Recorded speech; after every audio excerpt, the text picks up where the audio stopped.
everybody. This is Dimensions of the Supernatural on this hot, hot day. I am Maureen Grudzinski, a Lil Witchy, and this is my great co-host, Anthony Simonelli, also known as Mr. Forget About It.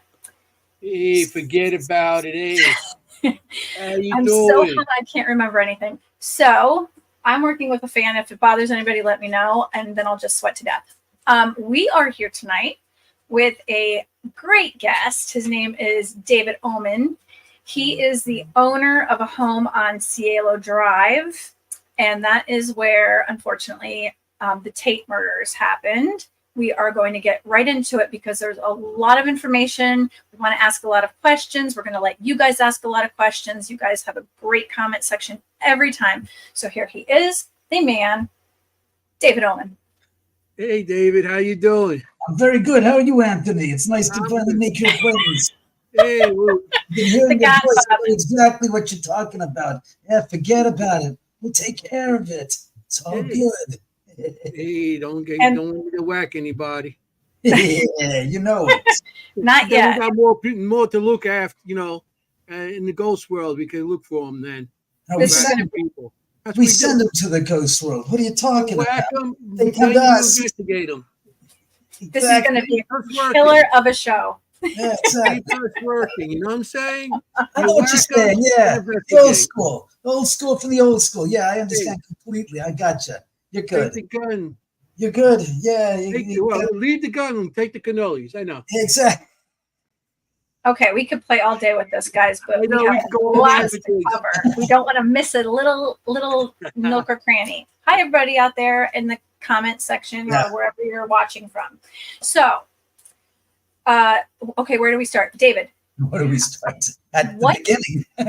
Right at the very beginning is, why did you and your dad choose to build this house on Cielo Drive? Money. Straightforward. I'll get right to the bone. Everyone thinks that I'm a devotee, a super fan, a freaky fan of Sharon Tate's.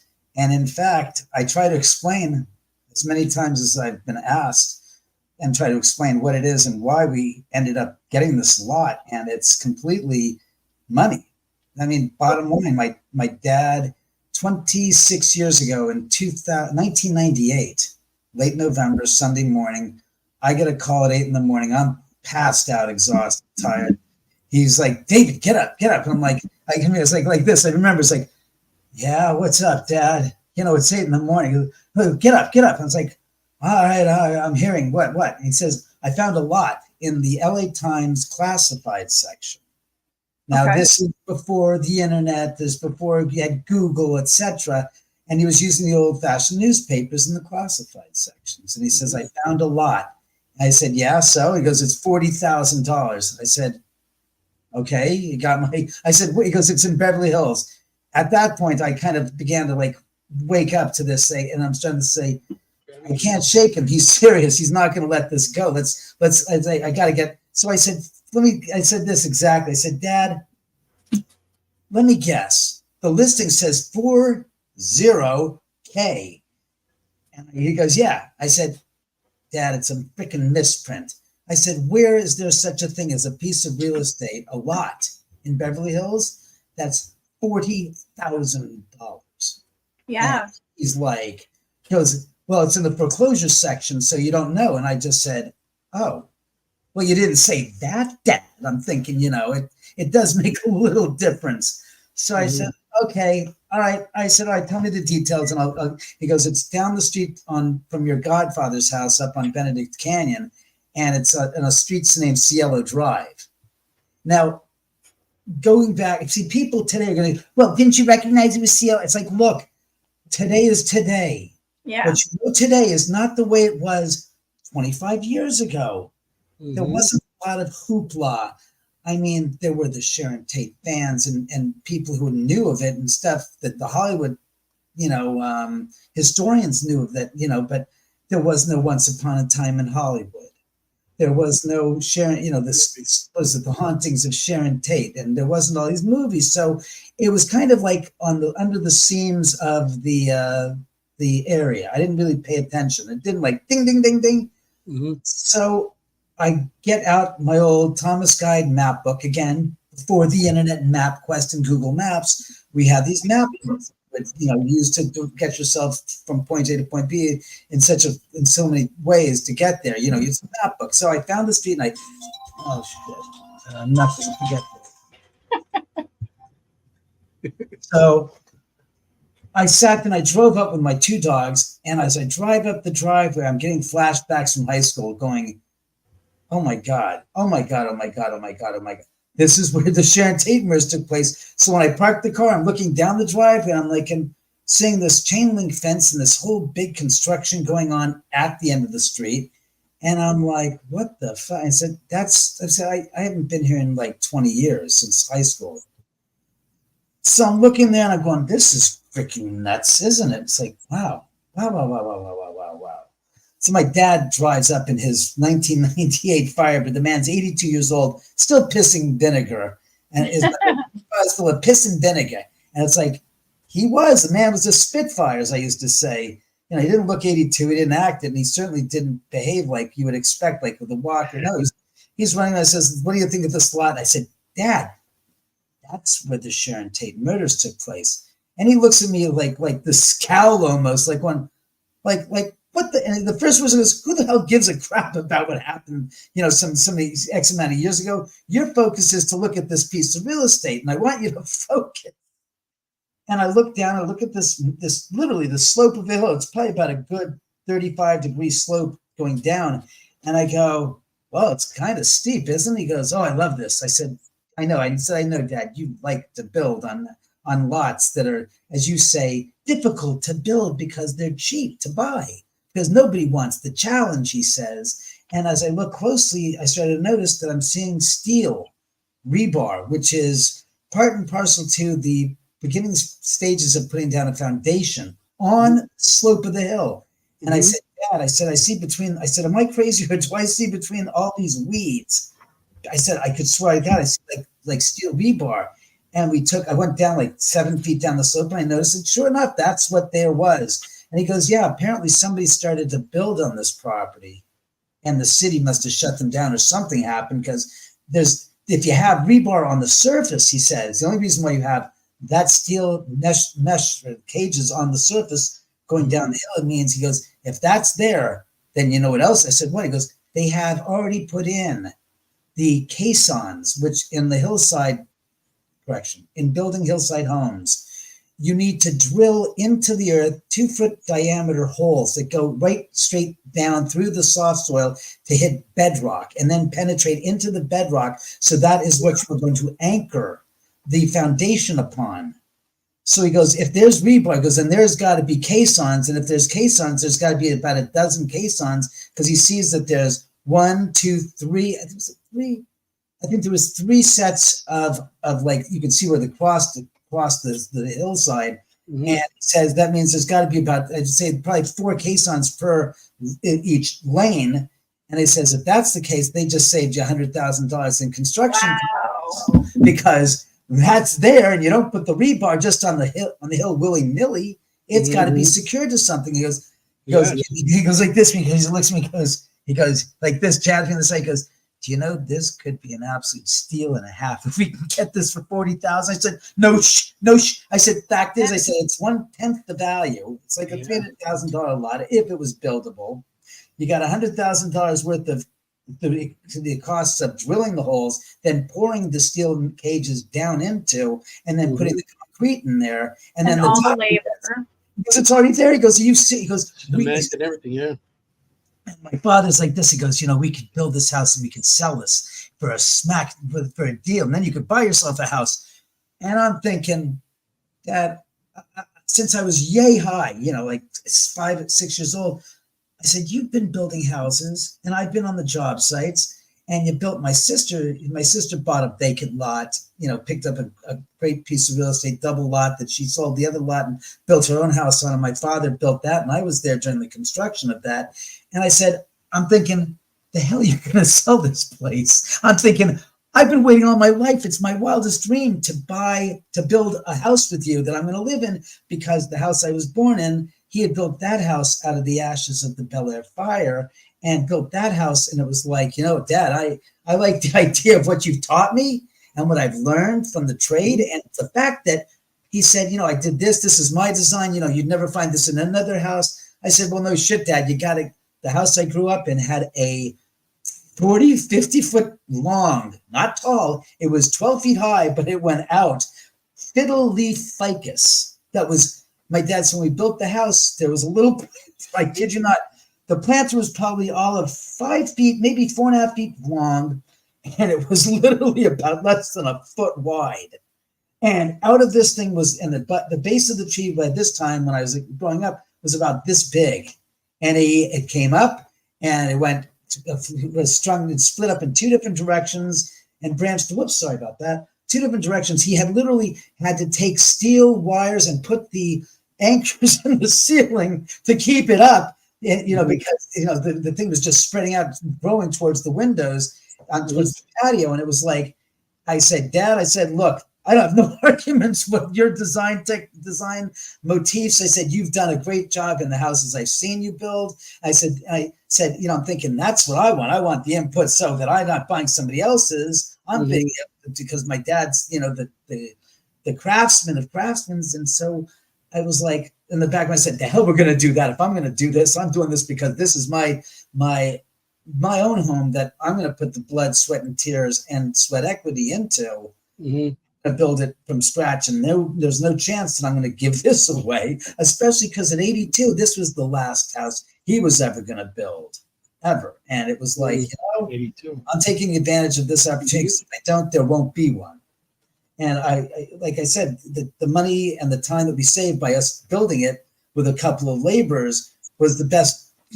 I'll take that to my grave as far as memories are concerned and how much fun it was. And I can look at things and say, yeah, I remember when we poured the concrete and I etched my name in that, when we did this and we did that and I had to do that. I mean, to me, that's the joy of it. My sister doesn't get it. She's like, hey, you do this, we're going to be mad, we're going to sell it. It's like, the hell you're going to sell it? I'll die before you sell this place, ever. I love this house. It's incredible. And it's a legacy because my mom was super instrumental herself in the finishing touches, picking out the granite, picking out the types of tiles that were going to go in, picking out the fixtures for the lights and stuff. And I mean, they're both gone. So to me, that's it. And here's another thing. It's because of what I just expressed to you that you say, well, you're scared of ghosts. I said, scared of who? Of what? No. They owe me a debt of gratitude. And I take umbrage when they start to get hinky with me. And it's like, don't. We have arguments. I'll say to them, it's like, when I got an electric bill, got a number of years, like 14 years ago. And I was like, no. And I freaked. And they came down the hall, went to the end of the hall. And I said, spirits, I got in my freaking hand here and I'm not playing. I'm furious. I'm like, an electric bill. That's 3 times the normal fee that I pay. I said, I don't know who the hell you think you are, but I take umbrage with this and I'm offended that you think you can get away with this. I said, who the hell in the goddamn universe do you think you are? I said, my dad, my mother, and I said, my mom and dad, well, my dad at the time was still alive. I said, my mom who's passed away, and my dad who's was in Palm Springs living his last, years. I said, we put 4 years into it. It was once vacant land. I said, there was nothing ever here. So if anything, I said, your cheesy behavior. And I was I was like, this is not acceptable. I said, no. I said, I have pockets in the back of my pants. And in those pockets is a wallet. And in that wallet is some money. Not enough to pay for this bill right now. I'm like, I said, we have got to come to some goddamn arrangement because if this ever happens again, so help me. I am going to get the world's greatest exorcists, psychics, mediums, ghost whisperers, you name it. I'm going to get them to boot your asses out of here. I said, how dare you, how rude you are to take this advantage of me. I said, my good wishes, my good graces to you and letting you guys hang here. I said, I have no problem with you. But I said, in the famous words of Rodney King, can't we all get along? Just get along. And I said, that's it. I said, that's it. I quit. And by the way, do you see that black? Yes. Chair? Thank you. That's them. They're making their presence known here. They like to chime in when they like turn the lights on, just leave them on. That's when I'm on some of my podcasts. They say, "What's that flashing for you?" I say, "That's the spirits saying hello. They want to be known and they want to be acknowledged because the topic of conversation directly relates to you." I got it.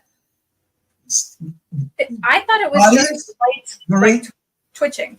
yeah. Well, audience, Maureen and Anthony, my unseen house guests. Now you feel good. Have I respected you enough now with that? Hello. See, she even said hello to you guys, whoever the hell is in here right now. Hello. And Anthony just did as well. So You want to speak? We're welcome. You can speak on the. We speak also. Oh, I would love to hear them talk. Don't offer them the things that you don't want to deal with, because in playback, you're going to hear voices that are not my voice, and I'm here alone. My dogs are here. My dog is here. My 2 cats here, but they're all quiet. And there's no television on, no radios. So if your audience has lots of live streams I've done, people say, "We hear somebody in the background on David's mic." And it's like, and in rewind or in replay, I've heard voices whispering, very, very gentle voices whispering. Mm-hmm. Sometimes you can hear them, sometimes you can't. We had a recent incident of this exact nature where there was a woman, a social media influencer in the 3rd level, watching my movie, screening it. And I came upstairs to check on some things, and I just, something like said, "Hey." I said, "What?" He goes, "Go look at the camera in the theater room and watch what's going on." I said, "What the?" I'm here a floor above watching the camera, and I'm watching towards the end of the film. And there's a scene where there's no dialogue. It's just score. And all of a sudden I'm like, what the? I said, "Oh, I hear, there's somebody there talking and it ain't her because it's a man's voice." And I'm like, what the? So after the show, after she got done, I said, "By the way, did anything?" And, "No, I didn't feel anything." "You didn't hear anything?" She goes, "No." And she's got her headphones on. She was doing it like that for some reason. And I said, "Well, I want to show you something." So we played the video. And she's like, "Oh, shit." It's like, yeah. You see, when you least expect it, they will come across and let you know that they're there, whether you know it or not, but they notified me. Otherwise, had they not said, David, go look at the camera, and I looked at the camera at that moment, I would have missed it. What reason am I going to be watching the camera in the room, in the theater, with her watching the movie there? What point? What am I doing? Why would I? But and then that's why the video's on YouTube. It's just uncanny. I don't look for stuff. It happens. And it's just crazy. It's just the way it is. I know some of our audience, they could probably rewatch the show just to listen for EVPs. Mm-hmm. I know I'm going to probably do it. I might. Like I said, if you hear a whispery voice, it is not I.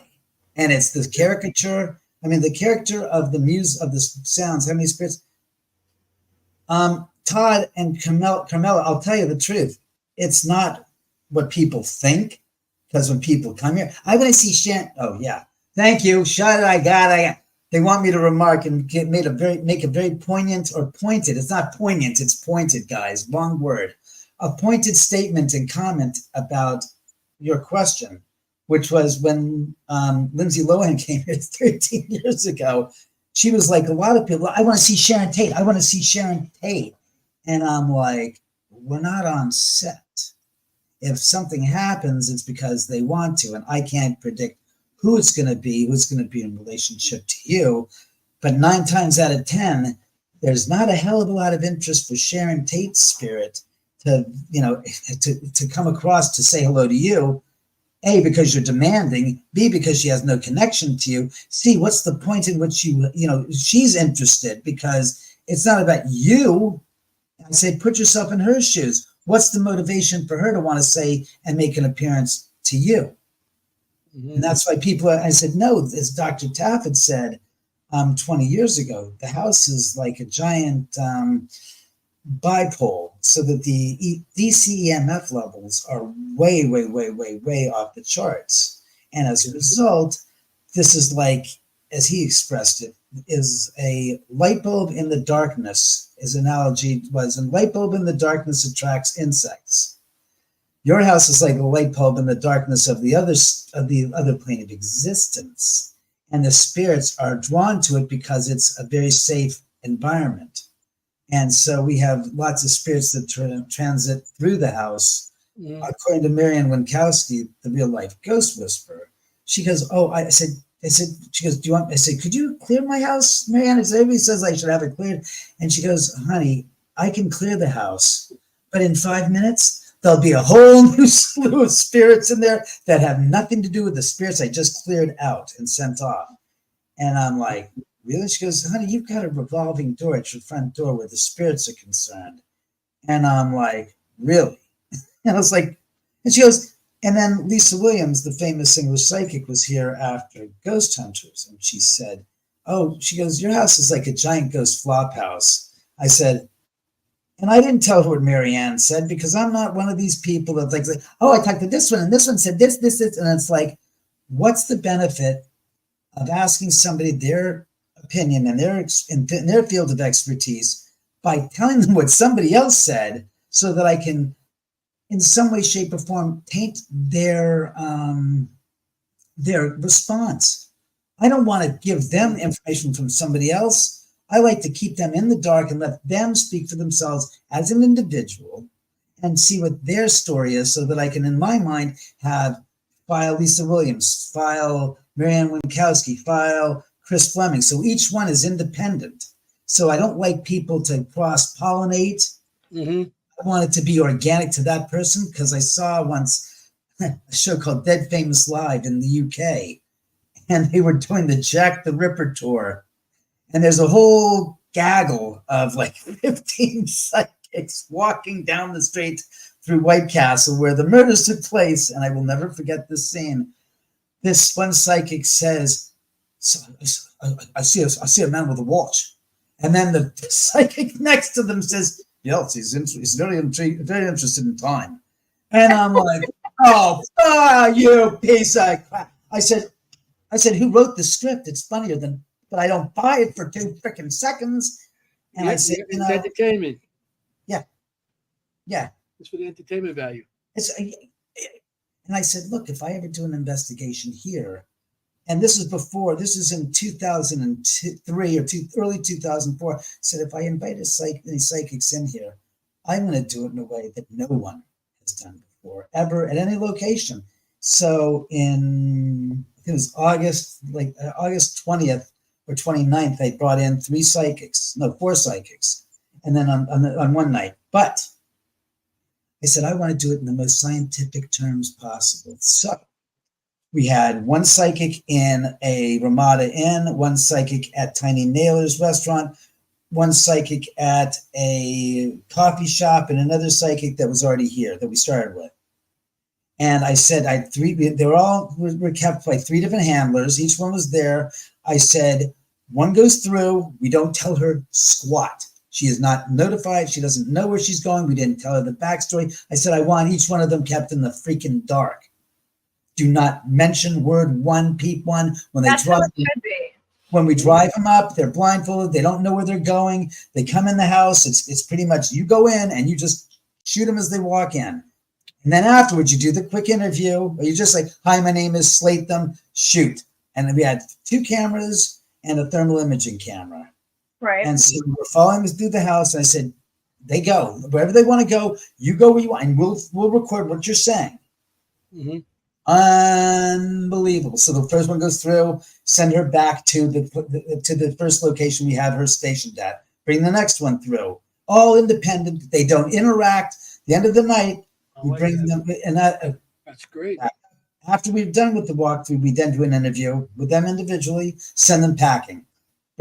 Each one is done. At the end of the night, we bring them all 4 back together, sat them down at the table in the dining room, and again, still didn't know where they were. So I said, now you get to meet the 4 of you, and we can talk amongst yourselves, we can talk to you, and let's have a group round table and see what you guys are thinking as the group collective. Again, not knowing where they are.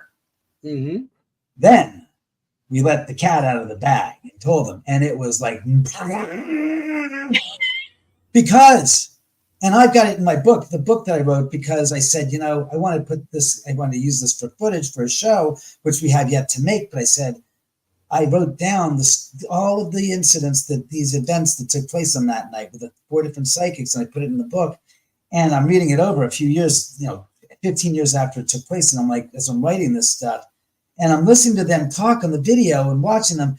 And it was weird because they're saying, I feel sharp pains in my upper chest. Oh my God. One woman says, I feel the back of my head is it just feels like it's got bashed in. Hello? Wojtek Frykowski got his brains knocked inside out. Mm-hmm. So since yesterday morning, I've had a wicked headache here until just now. Thanks, guys. You're really showing your strengths. But here's what's interesting. One girl who was a school teacher got the wildest crap, meaning she was here in my office and on the floor because there's the woman there. The woman, she wants me to help her. She's got a baby. She wants me to help the baby, and this whole thing is playing out. She goes, but I can't because the baby's dead. And I'm listening, and this girl has no clue.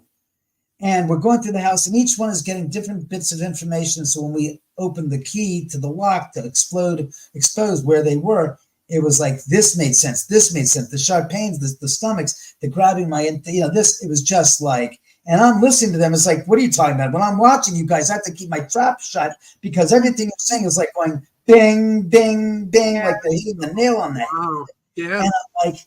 And I'm thinking, if I didn't, first of all, conduct the investigation myself and know the circumstances under which these people were brought in and how it was so strictly monitored and that they were never at any time told anything of these people, it was just like, you'd go, wow. It's very weird. But the fact is the credibility factor is tenfold to what you see on television. And I've had the people that have come here that have done all the research, and they said Abby's, what was she say? The woman said, goes, Abby's nickname was Gibby. And I'm like, how'd you find that? I said, I did research. I was going, where you come into this house with an open book test? No, you're not fooling yourselves. You're not fooling me. You have all the information prior. Mm-hmm. What are you going to learn if you know it before you walk in? You're supposed to go in. I know nothing. Let me see what I pick up. Let me be but nobody wants to do that because if they don't get the drop on it, it doesn't give them the hand up on knowing how they can prepare for the story, which goes to some of the people like that we know of that are on television present day and their ethical lack or their lack of ethics. And so the people that are famous have feature films, franchises born out of the bullshit of their stories that are books. And I'm not going to name names, but I think we all know who those people are. They're long since dead. But the irony is when I was a kid, they were proven to be frauds and debunked. So that 40 years later or 30 some odd years later, some asshat producer decided to take these books and say, hey, this is great content we can make into use for this one movie. And then this one's going to turn, then they just turned into a goddamn factory of bullshit. And it's like, something? I hate those things. I can't stand them because they're made for entertainment, but a lot of people believe in the backstories and don't know the truth. And then, are hoodwinked by it. I don't. This is a good question. I love this. I hope it's something important. Thank you, Jenny. I don't know what all that is. I don't leave a message. What's the most interesting piece of information psychic that you didn't know before?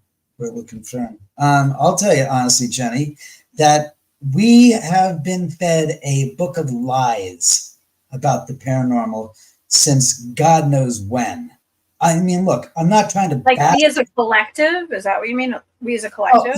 The myths. I don't lies. I call myths lies because they're man's rationalization of what their hopes and aspirations, and psychologists would say the dreams of what would be nice if it was the way it was, if we could have that way of being in the afterlife. And it's like, well, I got news for you. We've been fed a bunch of shit, to be blunt. Meaning, be careful what you wear when you go out today, because if you die, you're going to be in it. Bullshit. Absolute crock of crap beyond repair. Not Anthony, true. Good for you. You're not going to be left in that shirt. You're not going to be, trust me. And eternity. if you had plastic surgery, I have a feeling, and if you had stuff that made your hair a different color than the natural color, because I'm going by the one and only experience I had seeing an apparition, which was Jay Sebring. And that there was a lot of things that happened on that one instance that ended up crashing and burning a lot of the myths that we've been taught and told about the paranormal. And one of them is, that, you come back the way, you died. Wrong answer on that one. You do not come back the way you died. You do not get to return looking like American Werewolf in London, where the original one that John Landis did 40 years ago, where his friend kept coming back. Griffin Dunne, thank you. Griffin Dunne was the character that kept coming back. And each time he returns as the undead, he's a little bit more, decomposed. And it's like, wrong answer. That's a crock. When I saw Jay Sebring's apparition, I didn't recognize it as Jay Sebring because he had hair. He was a hairstylist. And in the 60s, the big thing of the 60s was straight hair. Jay didn't have naturally straight hair. He had kinky hair, so it was kind of kinked. It didn't have a permanent wave to it. A small, whatever you would call it. Sorry, Jay, I'm trying to communicate as best I can. I don't know the gosh darn hairstylist terminology. I'm sorry. He's like, did you really say kinked hair? Because, he goes, that sounds a little bit, It's like, no, not kinky sex-wise, kinked hair. But it didn't sound right. It's like, shit. I'm getting editorialized by a dead man. So wait, when you a dead friend. All right, you're a dead friend. When you see him, Hey, his hair is like something. something did fall. Yeah, something went blown, just got thrown off my back desk at me. Was this? Yeah, it was thrown at you. I just got an award because I do spirit art. I draw the I can see spirits and I sketch them, and I won an award for it. Congratulations at an art show, and something just got thrown. It was thrown at. Thanks, Jay. Appreciate that. Hit in the back with it. So he didn't, and he wasn't wearing the clothes. He wasn't wearing that shirt and then those striped jeans that we've all seen. He also said, I'm not going to criticize your striped jeans. Shut it. I didn't. Did I? They show themselves how they want to be perceived, younger. No, their hair the way they want it. Hair was, you can't, again, the product that he had in his hair that he created to get men's hair straightened out, the hair relaxant, doesn't translate into the afterlife. So when I saw him, he was in a suit. He didn't have any gunshot wounds. He didn't have, a kick in his, his nose wasn't broken from having the foot planted in his face. He looked fine. It wasn't that he wasn't in living color. He was in shades of gray. So it was all muted tones, all shades of gray, dark gray for the tie. The hair was charcoal, black gray. And he was just there. He didn't look like a guy that had been shot, stabbed, etc. None of that. He was as handsome as he was when he was alive. I know. But why gray? That doesn't make sense. I don't.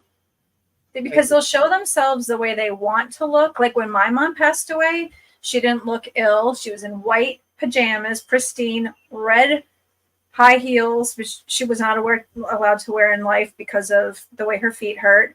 Her hair was done, great makeup, and just sitting with her legs crossed, and she looked amazing. Oh, wow.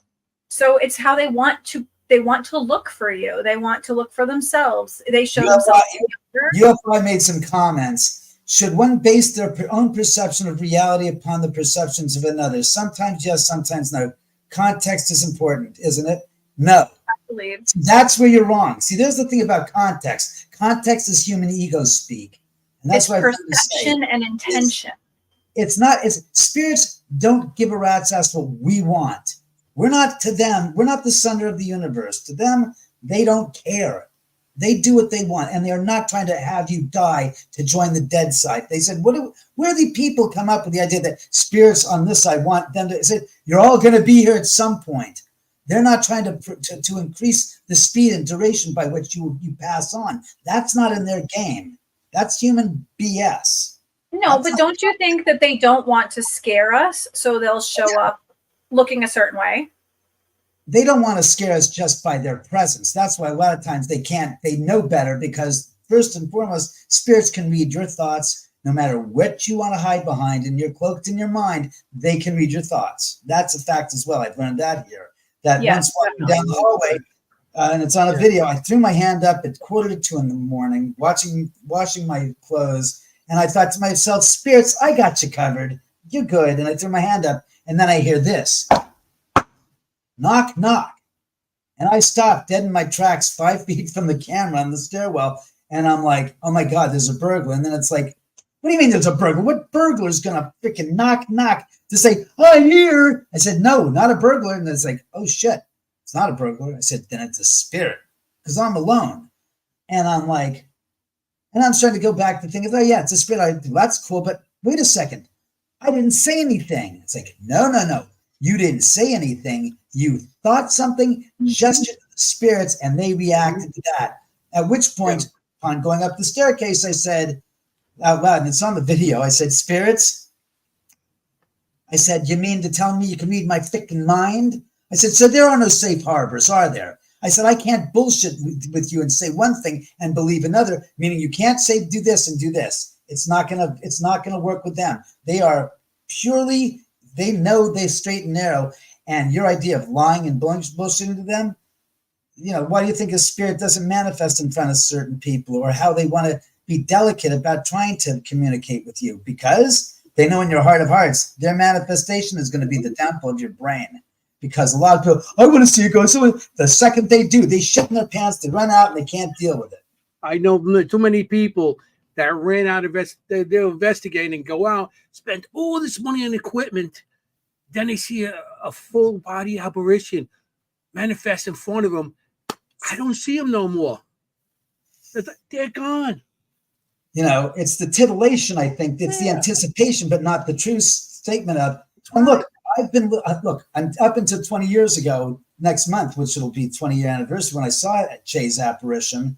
Mm-hmm. And it was like, I haven't seen any full body apparitions since, but I've had stuff happen where I know they're here, where I hear voices and stuff gets knocked over and things, the dogs just like reacting in a way. So the idea is that spirits aren't trying to scare you. They have scaring is part of your ego talking, because why would a spirit give a crap in a rat's ass to scare you? If your reaction is to be scared because their manifestation in front of you, that's not about them. That's about your perception, and you're dealing with it and understanding that you have 3 choices in any situation in life: fearful response, dumb response, fearful response, curious response. And here's the example. You're walking outside, it's a hot summer day, there's a snake in the road in front of you. And the dumb response is, whoa, there's a snake there. Let me go up there and touch him. Nice snake, and gets bitten, and thus he dies, because he's a poisonous snake. The fearful response is, oh my God, there's a snake. Where's the goddamn hatchet? Give me a goddamn machete. Give me something to kill the son of a bitch. And it turns out the snake is one of the rarest of its kind. There's 1 or maybe 2 are left in the world. I'm setting up the scenario, of course. And it's not harmless, but you're so overwhelmed with fear that you can't rationally deal with the situation and circumstances, because fear motivates your response. So it's fight or flight, and you got to do this or that, and the snake's just sitting there, not doing a damn thing, just sitting there soaking up the sun. And and then the third response is the curious response, which is like, oh my God, it's a snake. Wow, that's a big snake. Wow, I got to calm down and hold myself calm and keep rational. Because if you're calm, you have a chance to stay rational and deal with the circumstances and not flip out and react in a way that you could hurt yourself or hurt something or injure or kill something that doesn't deserve to be harmed whatsoever. So you say, that's interesting. I gotta get my cell phone out and nowadays, take a picture and see what species is and see. It's like, oh my God, that's the rarest thing. Wow. And the snake again hasn't moved an inch. It's just sitting there. Yeah. And it's about how you perceive it, because a snake is no threat to anybody. It's just doing its thing. Same with a ghost. Ghost is there. Okay, so a ghost is there. It's like, okay. And I'm like, that's cool. What are you up to? Because I talked to the spirit. I said, what? My mom's dying at the time of cancer. So I said, Spirit, what are you here doing? What's going on? Is my girlfriend who flies through is flying Europe right now for American Airlines? Is she okay? What are you here to tell me? Meantime, the son of a gun is taking a quarter turn, his index finger, his left arm out, index finger pointing, and he's pointing like this towards what I at the time interpreted as pointing towards down the driveway. And I'm like, oh, he's pointing away from the house. And again, I don't recognize him.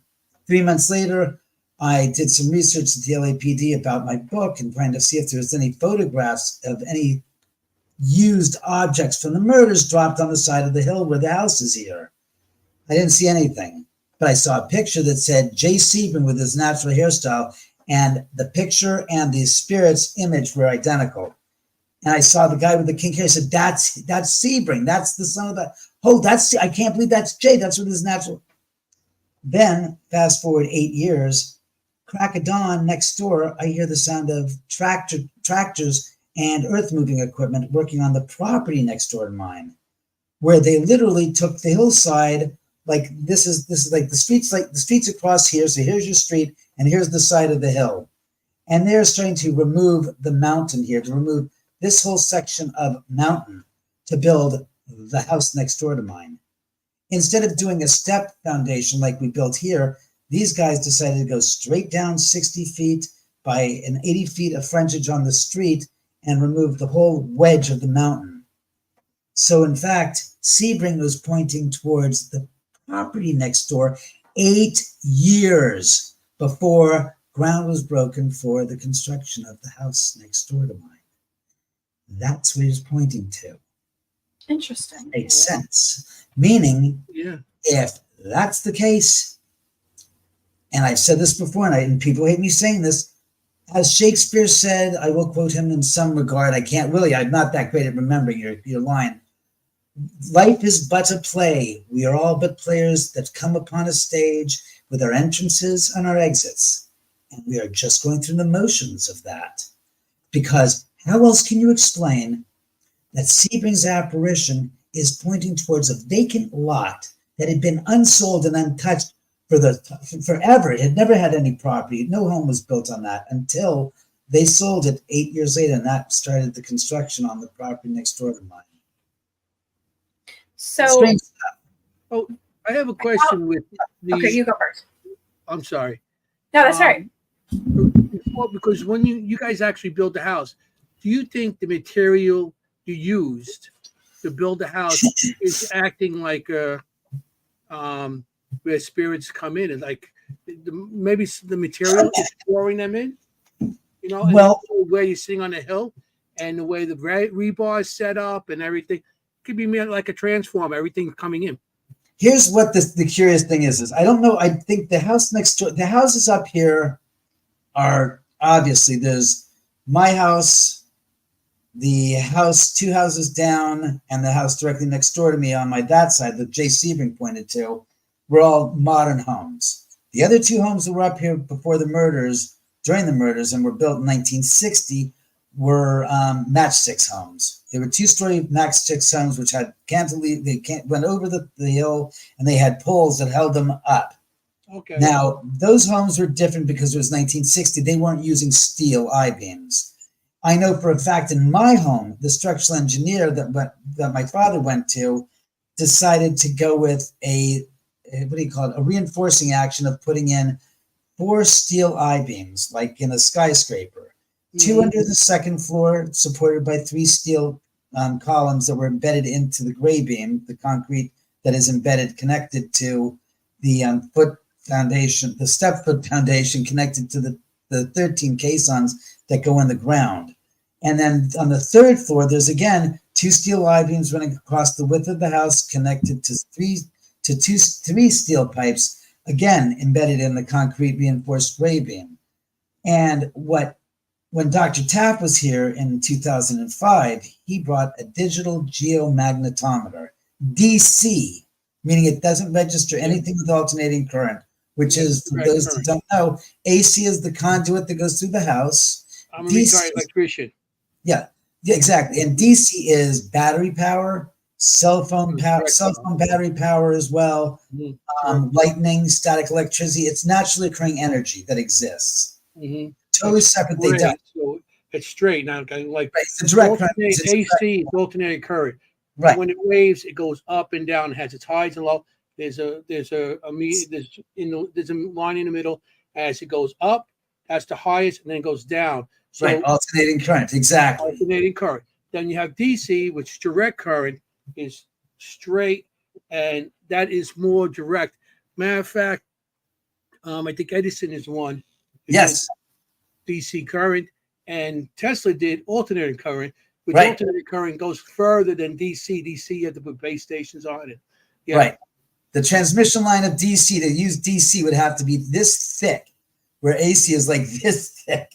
Mm-hmm. And of course, we all know what Tesla, what good old Thomas Edison did to decry the usage of AC was to basically electrocute Jumbo, Ringling Brothers, Barnum and Bailey circuses, giant elephants, because it went on a rampage. And Edison said, "I want to show you the dangers of alternating current." And they did this. Thanks, Spears. They just went by as I said that. Very funny. They like the history lesson as well. They said, and they fried the elephant. And there is a motion picture of 1904 or 1905 when they actually did the actual electrocution of Jumbo the elephant, and it was used to be basically to bash Tesla and alternating current, where Edison was all about use mine. It's like, it's not going to work, man. You'd have to put in the infrastructure. You'd have cables that would be about this big to transmit that much energy from point to. It was just not functional and practical. But in any event, like I said, the fact that he went through here and he said, this house is registering 2,000 milligauss positive, and in some parts it's 2,000 milligauss negative. I said, what does that mean? I don't know. He says, well, normal is between 300 and 500 milligauss positive. And I said, and he goes, and furthermore, he goes, my meter will only register up to 2,000 milligauss, either side, positive or negative. Mm-hmm. So he goes, it's peaking. It's going well beyond that. I just can't give you a number because we can't register it on this piece of equipment. Our limitations are this order of 2,000 and 2,000 up and down. Yeah. So it was interesting to say. He said your house is like a giant bipole, and he said when a spirit manifests, meter spikes to 2,000. When it disappears, it goes back to. He said, after a year of investigating and taking readings here, he goes, your house is always on fire. I just want to tell the audience that the people that in the audience, milligal is what your millimeter registers on, your K2. That's all a milligal. But that's AC. The K2 is AC is primed for AC currents, not for DC, because it's used for homes. The K2 meter is not, before they started doing it for ghost hunting, it's a device that electricians would test to see if there was AC bleed out from the conduit or from the electrical outlets. That's what that was really for. So Barry Taft said that's picking AC. Properly grounded or neutral is bad, stuff like that. That's what all that was measured. But milligauss is actually a Tesla measurement, not an Edison. And Edison usually does with, the DC. So it's different measurements with all that. Right. So yeah, it's a unit law type of thing. So stuff happens here because he says the environment is conducive for spirits to manifest. Yeah. And I started thinking it's like you take an alligator, you take a reptile from a cold environment, it's sluggish. You bring him into a warm environment, it becomes active and runs around. Same with the spirit. And I've begun to believe that everybody's got one or two spirits minimum around them.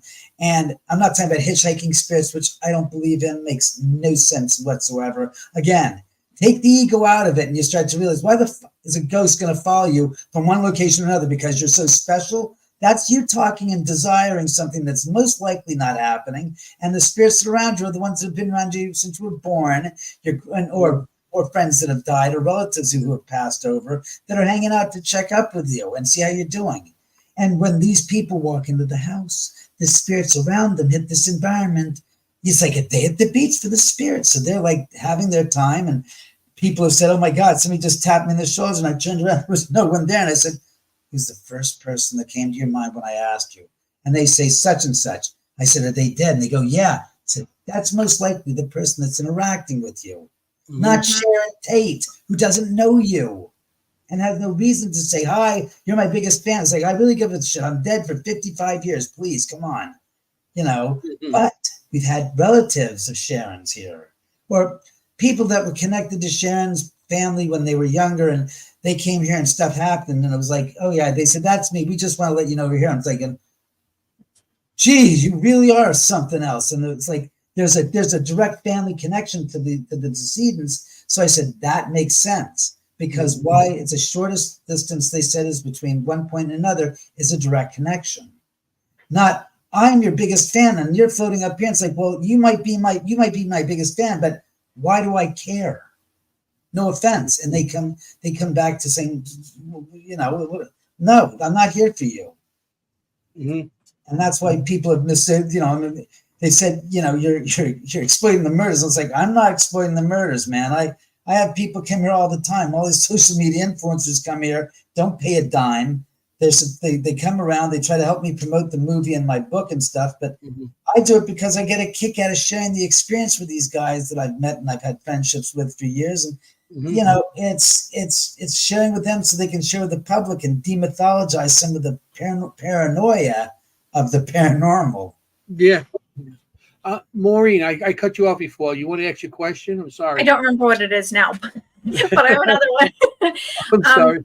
So why do you think all of these spirits are coming into your specific home? I mean, like, yeah, you're on Cielo Drive, but I mean, it's not like you built over that property. Oh, no, I'm not doing it. Is it you? No, it's like I said, I think it's a combination, more like Barry had said that, and Marianne Winkowski had said, and Lisa Williams had said, as well as Chris Fleming. It's like, it's on the other, what we don't perceive on this plane of existence, on their side of the coin or their plane of existence that they live on, this is like a hotel.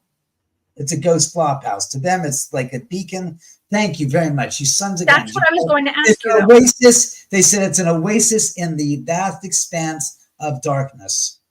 And there are places like that across the globe, but they said they like it here. Like Lisa Williams, when she came here, she goes, there's a whole group of spirits in your bar. And I'm like, and I started squinting and looking like, what the?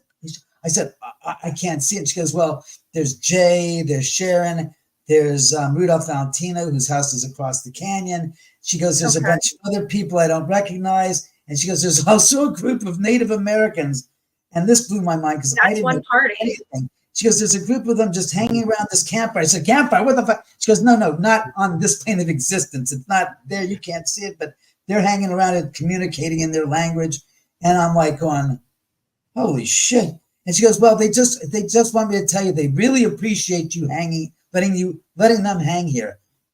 And this is the expression I'm like going, I said, Lisa, I said, we're all going to die at some point. Yeah. Far be it from me to go kick them out of the house now, so that when I transit to the other side, they go, oh yeah, there's David Oman. Oh, do you remember him? He kicked us out of his house, that son of a bitch. When he was hanging out there, and then the rest of eternity, then the rest of eternity, I'm going to get my ass kicked around by a bunch of spirits. They're going to kick your butt. And she says, she goes, saying that's what they like about you. And I said, what? She goes, that you really are so unique. And I said, well, I'm being honest. I'm not making this shit.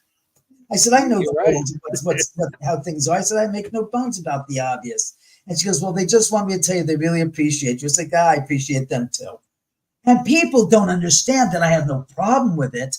What do I gain by kicking them out? What do I gain by pushing them away and then them being a pill to them? So when I pass over, eternity is going to be a sucker punch in the gut every single minute of the day. See, that's why I said, I don't think about myself because it's not a problem to me. I don't care. They're here. They do stuff. They have broken stuff. Yes. All right. You have shown yourself, but you did it once. Just like with the electricity, you did that one time and then you stopped, which is true. I mean, to me, I don't find them bothersome. I find them curious. I don't find them, dangerous and threatening. They're more protective of me than anything. Yeah.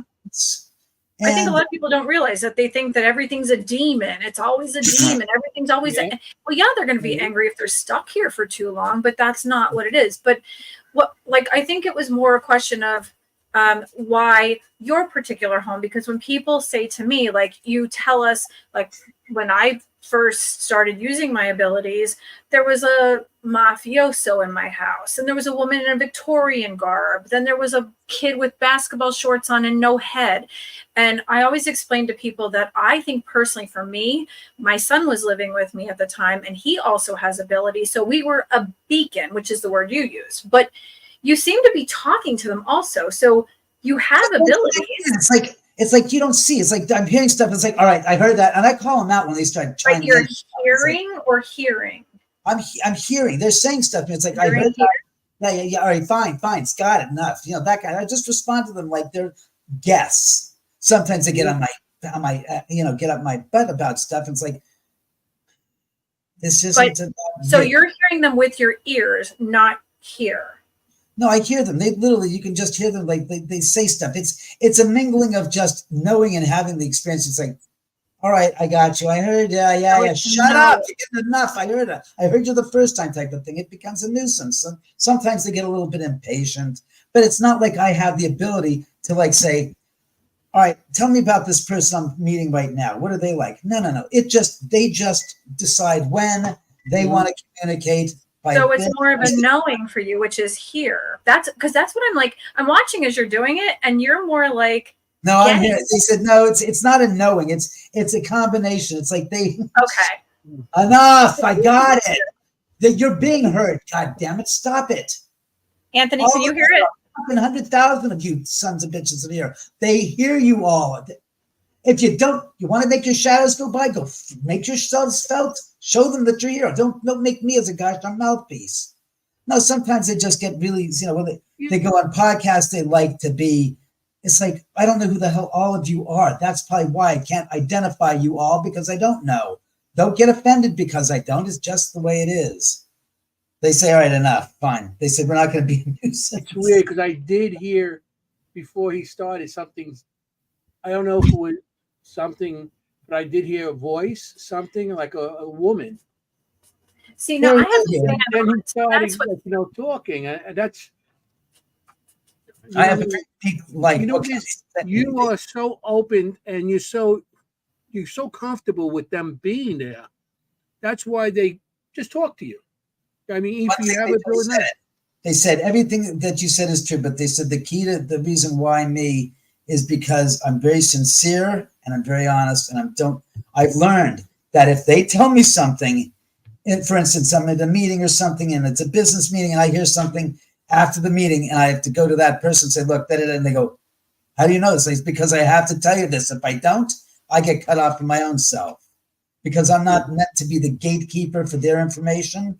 Whatever they tell me, I have to pass it on to that person at that moment, because they need to hear it, and it's not part of me. And if I break a contractual rule with them, so to speak, and I start to censor things, if I don't like what they're telling me and I don't want to say, I don't want to tell, it says you have to tell them, because it's not up to you to decide whether or not you tell them. The information is not meant for you. Therefore, if you don't oblige us, we will discontinue giving you information when it pertains to your own life and people and the situations that are occurring around you. And it's like, all right. That's how it is here.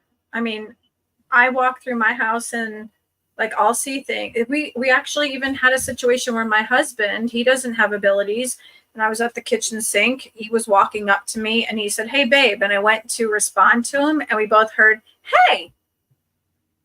And we both looked back, and he looked at me, and I said, that's what I get all the time. We've had that happen. I had a friend, Steve Hembry, that was here. We had a bunch of people here. It's got to be like 7, 8 years, 6 or 7 years ago. And there's a video, he's 6 or 7, more than that. Yeah, 7 or 8. He's in the kitchen, in the dining room, feasting on the platters of food that are out there. And he's just picking away, and there's a camera maybe 35 feet away. And he starts talking to us and goes, oh, this looks good. And then you hear a voice. He heard a voice that says, oh, yeah. Steve goes like this. He goes, David? Was it Anthony? No, it was just the spirit chiming in. Oh yeah, that looks good. The salami and the spirits are buzzing by. All right, so that was you. Then I got that. So that was us. That was us. We always talk about the gabagool. Matter of fact, the other day I had a gabagool sandwich and I knocked a tooth out. I had to go to the dentist and they put it back in. Anthony. God. Okay, wait. Oofy. Go ahead.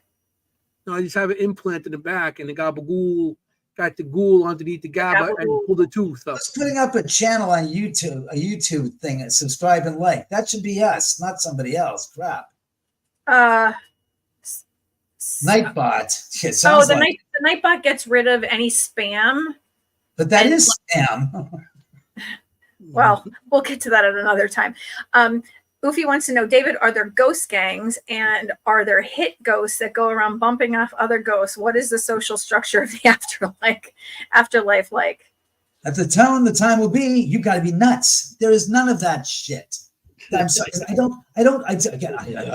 I shouldn't say this, but I'm pretty sure. I'm pretty They said, yeah, you're pretty confident of shit you don't know. All right. But from my perspective, is that better? Did I couch it for you guys to make you feel better? From my perspective. What, are you kidding me? You think Don Gatti's on the other side running a goddamn joint with a bunch of Puckies boys that are making things like bad for other spirits? No, I do not believe that. I've heard a lot of that. And I said, I don't believe there's such things as bully ghosts. Like Casper the Friendly Ghost had his 3 stepbrothers that were such pricks during the whole thing. Was they were the antagonist and he was the protagonist. I said, that's great myth making. It makes great movies. It makes for great ego speak, as I like to table it as. But are you kidding me? What? It's like people said graveyards are the most haunted places on the planet. Going, like the hell they are. Mm-hmm. Graveyards are the least likely places to be haunted. And Barry said this to me 20 years ago. He says, graveyards are just repositories, like a junkyard is a repository for a demolition car that has its soul, as we used to say, is gone. That's where the car goes, to the junkyard. When we take a body and the soul and the body, here's the body. Here's the soul, here's the body, which is wrapped around the soul. Once that splits, they're gone. They're in separate places. There's, here's the soul and here's the body. They're not like, all right, we're going off to the mortician. Oh, well, let's watch. They just cut me open. I have to watch myself get my. What do you take that product out of my ass? What are you kidding me? Get that out. No, could you imagine your afterlife being stuck watching your body get zipped around the skull and the brain case gets taken out and the whole, it doesn't work like that. And if you think about it, nor should it. It's inane. It's insane. It's crazy talk. There's a question for me. I'm sorry. They're draining the blood out of the body. They're putting in the gosh darn, the embalming fluid. Oh yeah, I can just see that. And then when you're dead in the ground, there I am. I'm looking at myself, and my body is turning into mush. It's like, oh my God, what a lovely life I'm living now, or afterlife. Hello, doesn't work.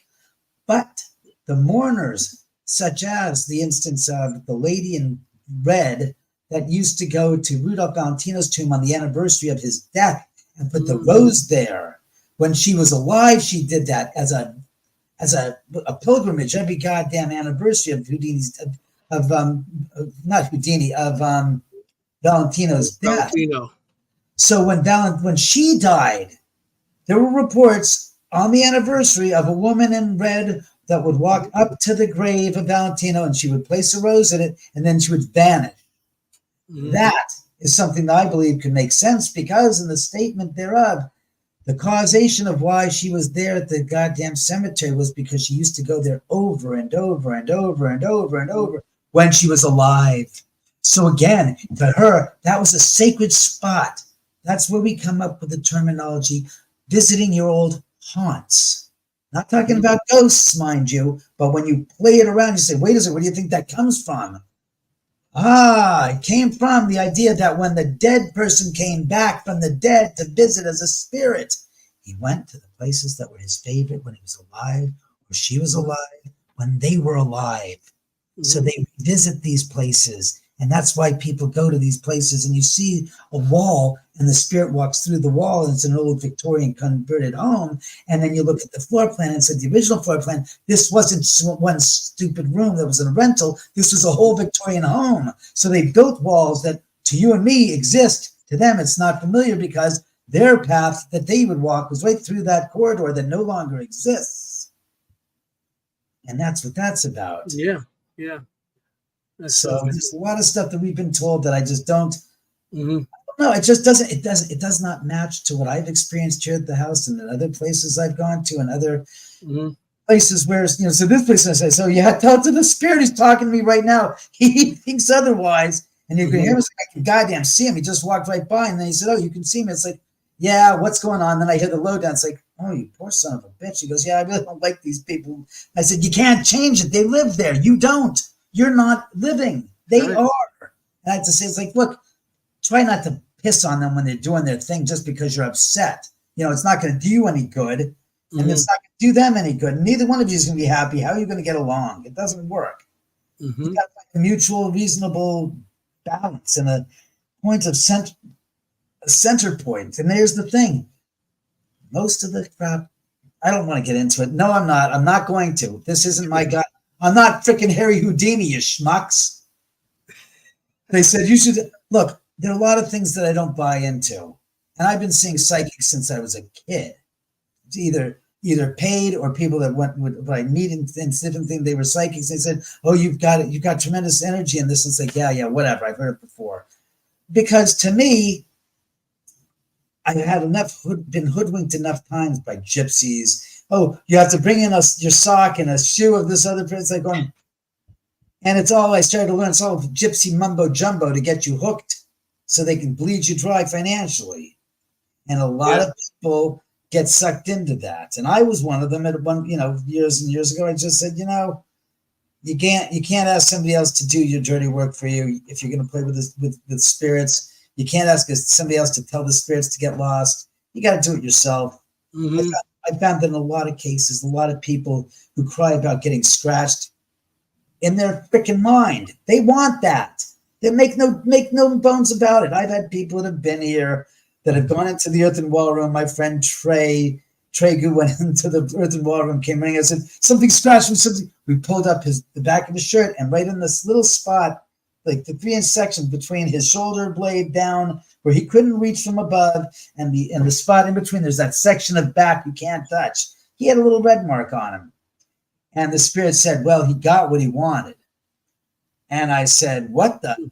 And they said, physical proof. So I said, hey, Tregu, before you went in the earthen wall room, did you get a little pissy attitude statement in your head? And he goes, well, I didn't say anything. I said, but you thought something. I said, did you think something on the lines of, I want some physical proof? And he went like this. He was like, I didn't say anything. How did you know that? I said, well, I'm here to give you a little 411. You got your physical proof. And they didn't disappoint, did they? And he goes, I said, you had that stinking little snotty ass attitude when you walked in and you challenged them. I want physical proof, you thought. And he goes, yeah, I did. I said, well, we watched the video and you see the back of his collar of his shirt go like this, lifts up, and then it comes down. And then he's like this. He goes with one hand, then he goes to the other hand. He's like reaching for it. He couldn't get the itch. And I said to him, I said, well, you got what you asked for. You're physical, and there's the proof. And again, people are not honest. And that's what I learned. I didn't do it. It's like, no, you wanted to see, and you challenged them, and you wanted, and they go, well, I got scratched. I said, because you damn well demanded it. Because in fact, you were the causation of it, and you were putting it off to them. Well, you don't believe them. It's like, yeah, that's a good idea. Let's go challenge an energy form that we don't know crap about and piss them off and push them in a place where it's like, okay, fine. You want to find out what real is? This is real. Yeah. And I say it about Nick, about Zach, and about Aaron when they were here. They were kind of, let's be honest, much as they do their job, there's more skeptical bullshit behind that storyline. And when they were here, they got beaten up for some of their disrespectful antics that they put off with some of the reenactments. So yeah, well, they were challenging. They were challenging a lot, right? And you do that, and they're wise enough, and they know that they're going to do what they're going to do because you think you're so bright and smart and high and mighty. Fine, deal with the consequences. Or as they said, F around and find out. That's right. Yeah. So somebody asked me a question. If I, am I by any chance picking up anything in your place? Hold on, wait. What's going on? Who's R.L. Grolke? I find that the terms jinn, sin, and yokai are more useful than the terms. Let me get the semantics out of the side. All three of those terms are no better than demon. They're bunk human ego speak. People don't understand and decry that they're demons. And unfortunately, there's a better chance in a spirit existing than something that you read out of the Bible or the gosh darn Quran about demons. Because there ain't no demons in the Hebrew Bible. I've never read that before. And I'm pretty familiar with Tammikyo, the Japanese religion that's there in Japan that's not Shinto and Buddhism as well. I've looked at the idea that there's a demon because you read it in a gosh darn book written by a man some 4,000 years ago, whatever, decline, or 2,000 years ago, decline that. Is that? I'm sorry to break the news to you. It was written by a human being, and it was written in a time that the context thereof is that Rome was persecuting the gosh darn Christians like fire cord would, okay? The demon was Rome. The mark of the 666 historically in a triangle with a 6 and 2 6s at the bottom was the Roman tax stamp. To the Christians in the early era, those were demons. They were demons on earth.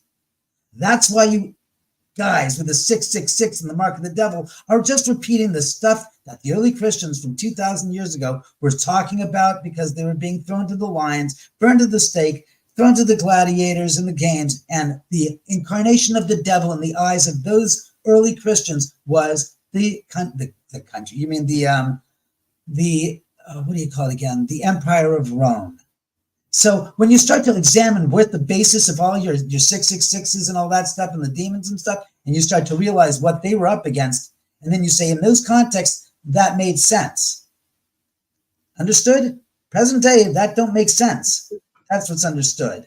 And that's why I said you have to examine it historically. And I love history, and I love looking into Roman and Greek stuff, but I'm sorry to break it to you. There's greater chance of somebody dying and coming back as a ghost than there is of somebody coming back or something there in line from Christian writings as there's a demon, etc., and the idea of people getting possessed. Yeah, Zach Baggins gets possessed more times, so many times he needs to be repossessed. And let me put it to you this way. Most of those possessions have been proven to be psychological imperfections in human beings. Nothing to do with any external force jumping into them and occupying their body. I'm sorry, ghosts are not hermit crabs looking for something else to occupy because they shed their flesh and they're dying to get back into the body that they didn't have any longer. That and others is a myth of just grand, stupendous ignorance and proportions. Let me get this to you straight. You died a painful death. You're beheaded, or you were in a terrible car accident like Jane Mansfield, and you went through so much pain and trauma at the end of your moments on life on this earth. You're going to tell me that you're going to want to go re-enter and want to have to feel anything after that? Rationally speaking, I think not. You're going to want to be happy. You died of cancer after 2 years battling it, and you went through chemotherapy, and you basically wasted away. You're going to want to come back to feel anything?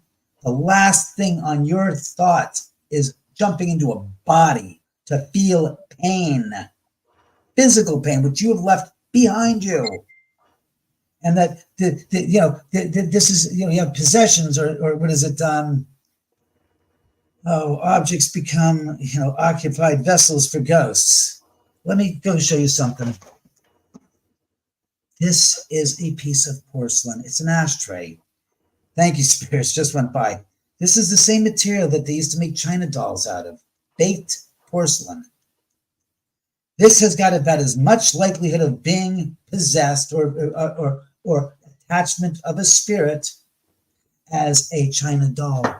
Just because the gosh darn doll is in the effigy of a human being makes it no more prevalent as a vessel that a spirit is going to want to jump into. Yet everybody comes back. This doll is haunted. This doll is haunted. There might be a small percentage that might have an attachment, but it's not the attachment that you ascribe to it. It's that doll was a little girl's doll. It was the only doll she had. She died poor and dejected and lonely and alone, and that was her only friend in the world. And you now possess it, and it's still something that she treasures. She might hang around with it, but it's not like there's a body or a spirit inside that doll making the doll do its thing. I'm sorry, it's just so foolhardy. And the idea that piece of porcelain, because it's shaped like the face of a little kid, becomes possessed because it's an image of a human being. And of course, human egos speak, it's got to be because it looks like us. Then the porcelain dildo could as be as well. What's her face? What's her face? The woman Mae West's favorite, porcelain dildo. There it is. It was her favorite. It's her prized possession. It's like, come on, guys. It just doesn't work. Because her toothbrush also, because it was her favorite toothbrush or favorite comb or favorite brush. I mean, it's never ending. And people are profiting on this stuff. And I'm going, and we've had people bring haunted objects here. And nope. Nothing happened. Not a thing. Even an 1880s spirit board, pre-Ouija board, looks just the same, except it was on a piece of wood board about 3/4 of an inch thick that was from 1880, and it was basically carved and burned into that had that, this and that, and nothing really happened. So, it was supposed to be loaded with activity, and I was like, bring it in. Come on, I don't bother wincing and whining about it. Bring it in. What do I care? Let's see what happens. Let's see if there's something to this. So far, not a hell of a lot. So, do the spirits that are in your home, have they ever shared what it's like, whether it be the other side, heaven, different dimension? Do they ever tell you anything? No, there's stuff I found through trying to figure that out. There are things they can't talk about. No, because to give me the insight and scoop of what's going on there, is the old saying goes, there are things you will know when the time is right, and you will not know until such time, and that's that. That's why the world's greatest and oldest question is, what happens when we die? I ain't got the answer to it. I just know it's not what we believe from what I've seen here at the house.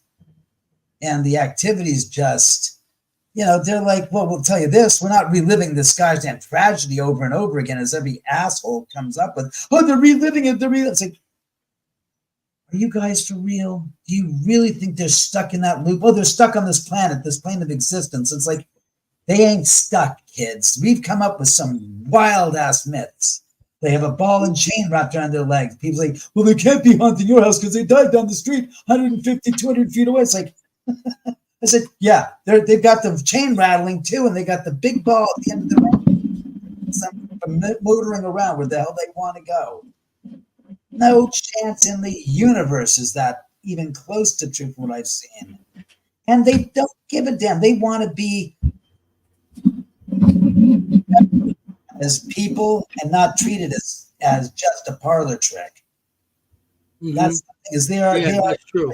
To me, I respect them 100%. I love them to death. I never have a problem with them. And as a result, you don't see me here crying, going, oh my God, there's a ghost. Oh my God, there's a ghost. It's like, what? Are you serious? What am I going to do? Banish them? They know that I have no power to get them the hell to move on to what they want not to do. They do what they want. And you know something? I'm okay with it. It's not a hardship. It's kind of fun at times when stuff happens. It's always interesting. And as far as my relatives or friends that have passed away or my pets, never seen any of them. Not a one. And I've had 9 cats and 3 dogs, and not a one. I've had other people that have seen one of my dogs.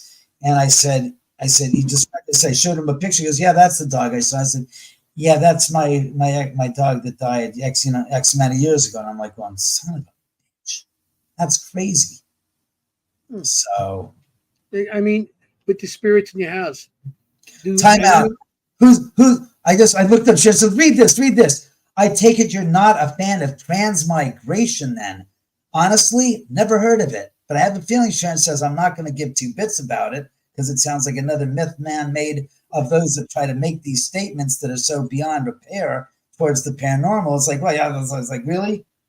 Really? And Sharon says it has something to do with the spirit migrating into somebody's body.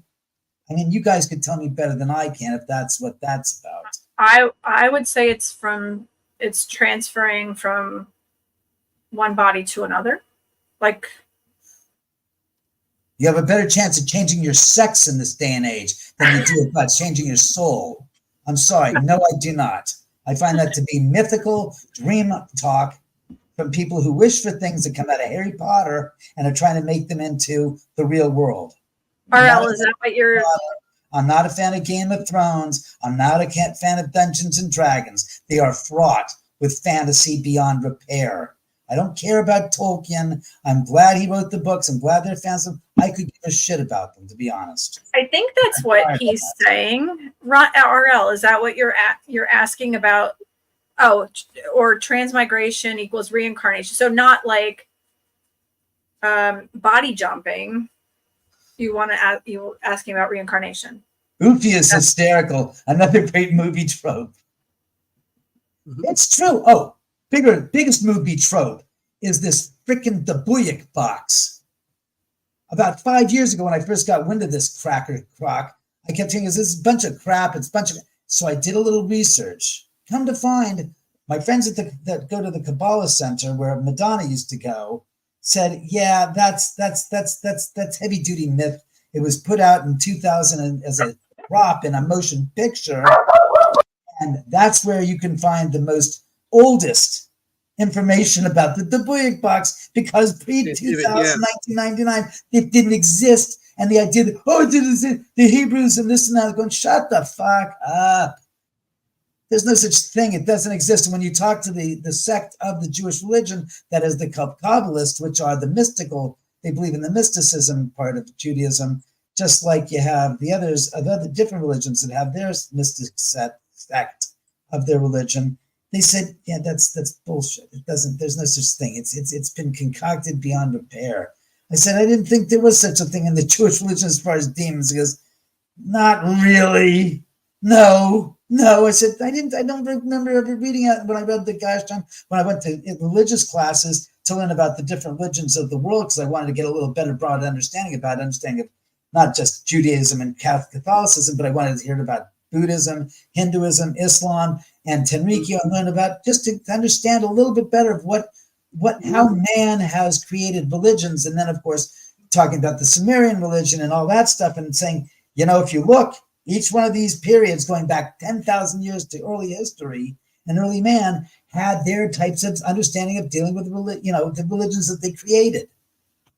Mm-hmm. And it was like fascinating but sad, because it's all been put out by different human beings to interpret and cope with and rationalize the concepts of dealing with the natural world and making sense of, why are we here? What are some ideas of edicts, of rules that we should live by, and trying to help better ourselves and stuff. And it was fascinating, but all I kept on realizing that spirituality is here, religion is here. They do not merge. They're totally different, and they serve two different purposes.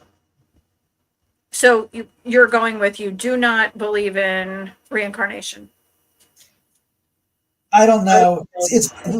That's reincarnation is not necessarily. I know that religious people can believe in that, but that's not to say that's not part and parcel only to religion. That is also spirituality. It's the rebirth.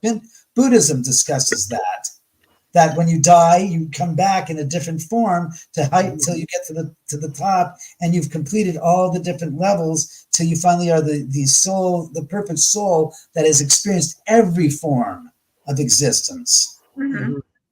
So spirituality is possible. Look, I'm not discounting that you couldn't be. It's like it's a possibility. I mean, rationally speaking, if you think about it, what are you going to do with 10 billion zillion goddamn souls? You're going to get overflow if you don't start recycling them, so to speak. Where are you going to put them all? So it is possible. I mean, and I don't put it this way. I don't spend a hell of a lot of time thinking about reincarnation, honestly. I don't care. Because I think in the terms of the here and the now, I could give a rat's ass how it's going to end up. I'm not living now so that I can pad my landing on the other side by doing what some book says that I should do because somebody wrote it 2,000 years ago. I just think it's a valid question from the audience if you believe in it and you know how you feel about it. Let's just say I don't think about it. Okay. So yes, it could be possible. I don't think about like, yeah, I look forward to coming back as a young, you know, as a black girl in the future lifetime, or I come back as a Buddhist monk. I don't really know. I don't, because I'll tell you Sharon just said it again. Who cares about that which is unknown to your future? Why would you give a rat's ass to give it 2 cents to think and worry about that which is not right now in the present moment concerning you today? Because that is as far flung removed from being in the living, breathing moment where you are right now. She goes, people are living in the moment. I'm going to think about when being crying. It's like, why do you bother? You're dreaming of something and fantasizing because you're not wanting to deal with something that is pressing on you right now. So it's easy to think about the future and those things that are way beyond our control than to address the stuff that you're doing right now. It's an escapism.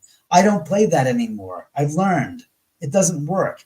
You know, hoping and focusing on this week, we're going to have this going down there. Belief system. Yeah. Treat everybody as you would like to treat you like to be treated yourself. Respect, dignity, integrity, sincerity. The 4 words that make up the foundation of how I like to live. Mm-hmm. And if somebody crosses those bounds, then, you know, we can talk about insults and saying, you know, leave, don't bother with me. I don't need to be around you. You're a proven calamity that I would rather not partake in engaging in than wasting my time trying to help you figure your shit out because you decided you're on your own fantasy binge and you're trying to take everybody else down with you.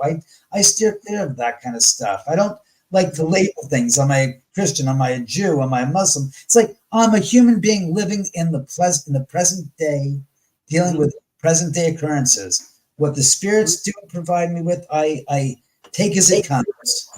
I think people are just curious because you have so many spirits in your home and it's a paranormal experience. So most people who are, you know, investigating the paranormal or are experimenting with the paranormal, most people do have, you know, some form of belief system, or I guess I can cut you right there off right now. I don't. Okay. I'm the crazy son of a bitch that says, you know, something, I've listened, I've heard, I've seen, I've heard from this one, I've watched this one fall apart with this theory because everybody's beholden to a theory that doesn't pass the eye test or the water test, as I like to say. Mm-hmm. I've seen it a million times come in and walk in and get shot out of the sky because it's fraught with so many obvious variables that it doesn't address. And I said, you know something, why try to put it into a box? Here, why try to force it into this box? Why does everything have to be in a box? So we're happy because that's what you're talking about. It's human beings' inability to accept what it is and go with it and try to figure it out as it goes along. Instead, this has got to be the goddamn answer. This is the answer. It's in this box. No, it's not. And that's the problem. You don't like labels. Right. You don't like labels because everything's a label. I mean, everybody has a label for something. So you go without labels and everything, which is cool. I mean, I live the moment. I live now with people. Don't judge them.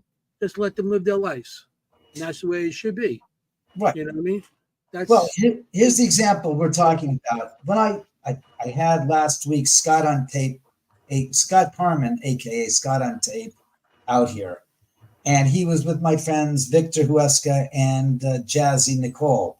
And I've known Jazzy and I've known Victor for a number of years longer than Jazzy, but they brought Scott over. And I'm reading over the comments in his video and stuff, and I'm coming up with, you know, you should have the carbon monoxide levels tested and this and that. And I'm going, who the flying F are you that think that that's what's causing it? I said, you know, you're doing this, you're doing this. I said, look, I got 25 cameras throughout my house and 5 on the outside and in the garage. When you sit there and you make statements that are so nefarious and so pathetically reaching for some excuse because you can't rationally deal with it, and I have to say, how about this, schmucks? I have video footage that can't be altered because the CO2 levels, as you are providing us as an excuse for, are causing the television cameras to pick up audio recordings of voices when they're not there, to mess up with the electrical, to do things that we recorded, to move to video objects that are getting knocked over. I said, I get irritated, and he gets irritated that I go on to his channel and there's like 30,000 views, and I'm commenting and reading the comments. Why? Because just because somebody wants to play keyboard warrior and make these comments, somebody's got to say, it's like, something, what the hell are you saying?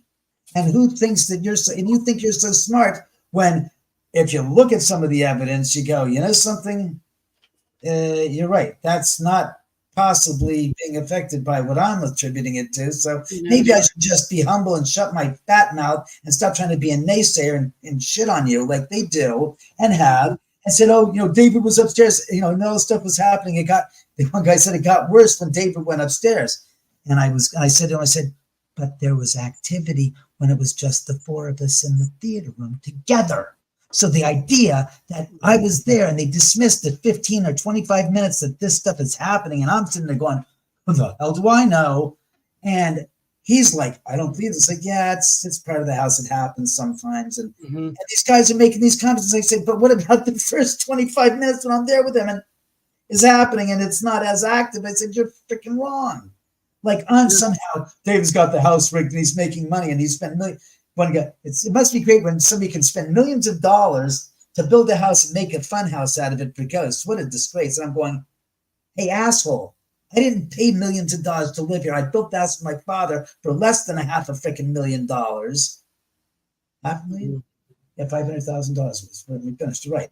And I put the cameras in because I got tired of my friends coming over to set up their cameras. And I'm like, all right, 2 hours to set up, 2 hours to tear it down. I'm up at 3 a.m. going, I got to go to bed now. And I said, son, I want the cameras because the insurance dropped because I put cameras inside and outside the house. I have the ability to record when my cats or dogs are missing, and I have to watch the cameras to say, oh, you son of a...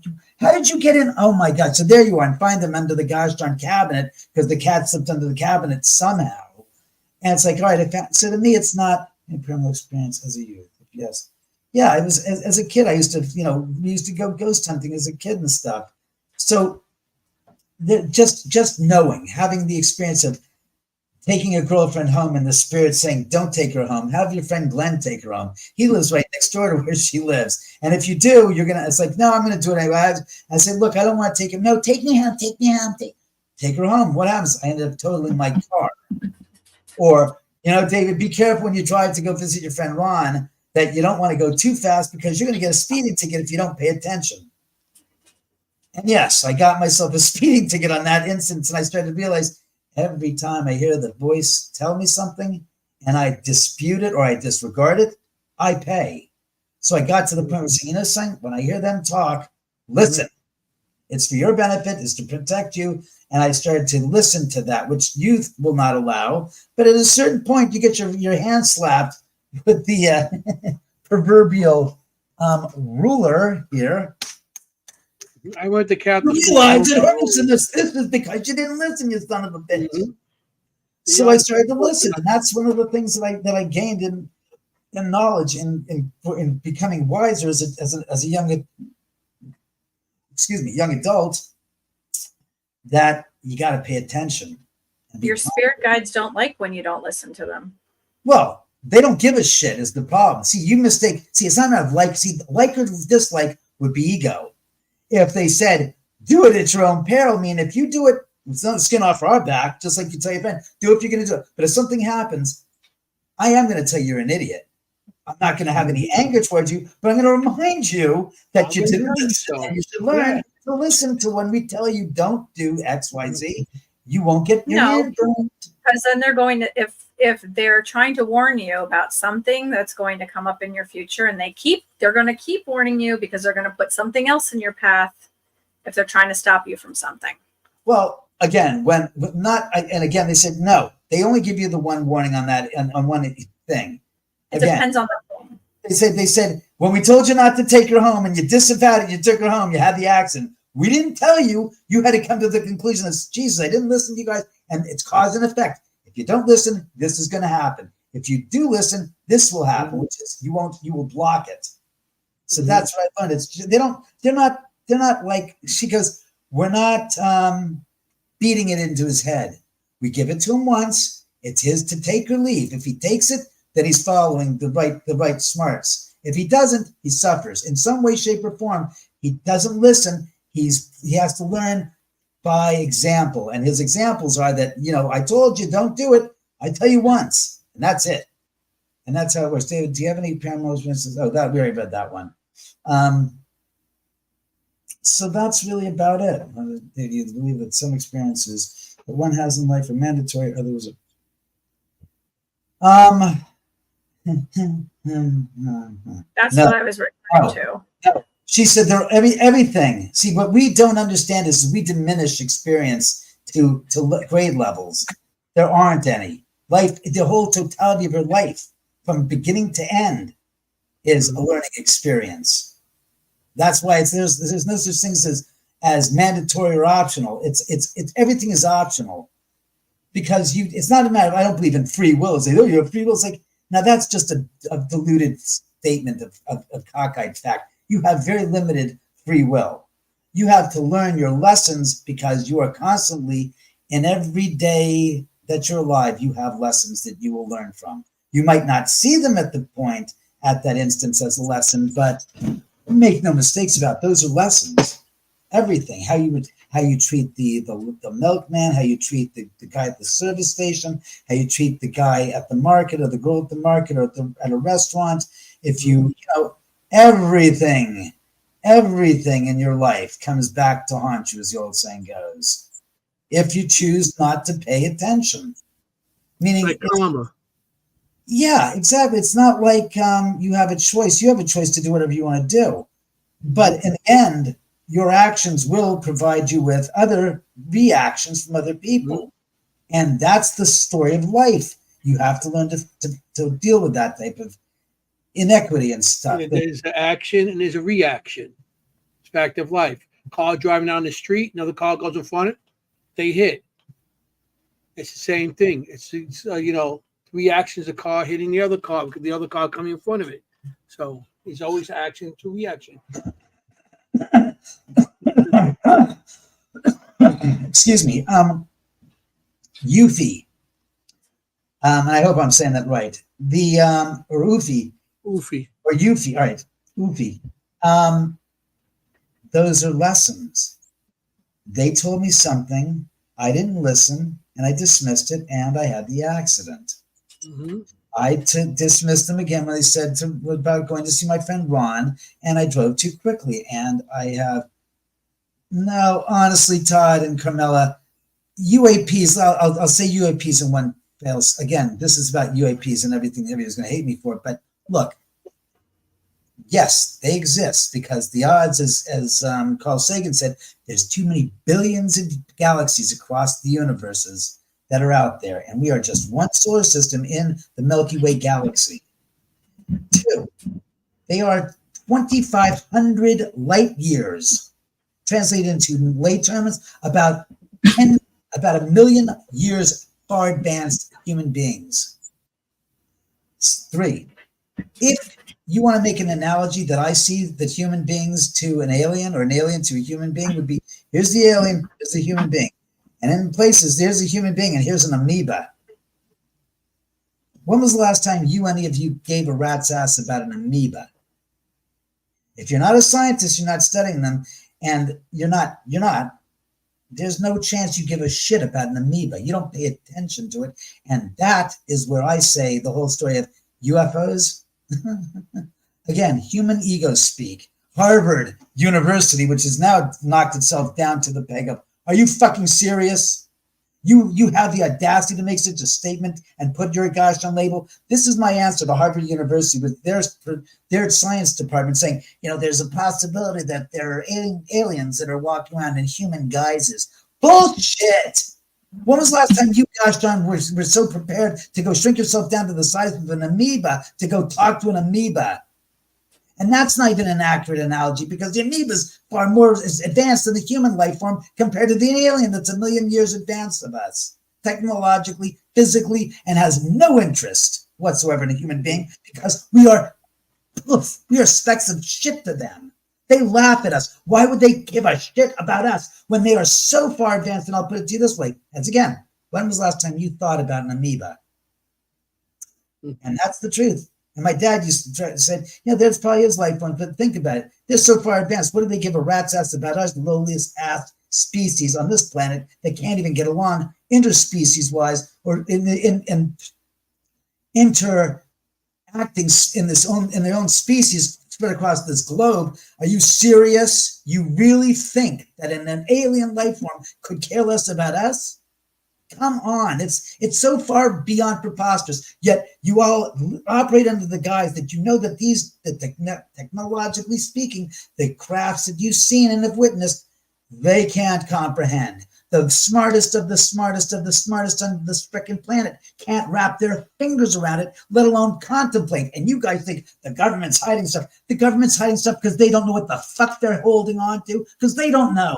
And their greatest of scientists, including Stephen Hawking, didn't understand and couldn't tell you. And anyone who says they can and they do is blowing hot smoke up your ass and selling tickets and selling books and selling all their lectures about it. But let's face it, if you think about what you're operating under the pretenses of that you know and you've seen, are you seriously thinking that there are people that know what the hell's going on with that technologically advanced society and just what do you think they give a shit about us? We're driving freaking cars that go 60 miles an hour. They're going 5 times the speed of light.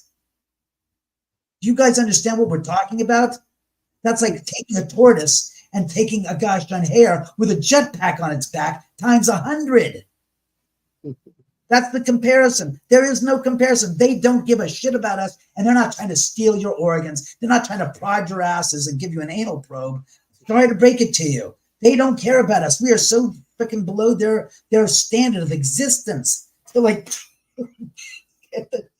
Sasquatch is something that's probably most likely a distant, is not a cryptid. It's a gosh darn animal that exists across the globe that is highly suspect of human beings and wants to stay the hell away. And it is probably a delineated lineage from the what's his name again? What's the name of the guy?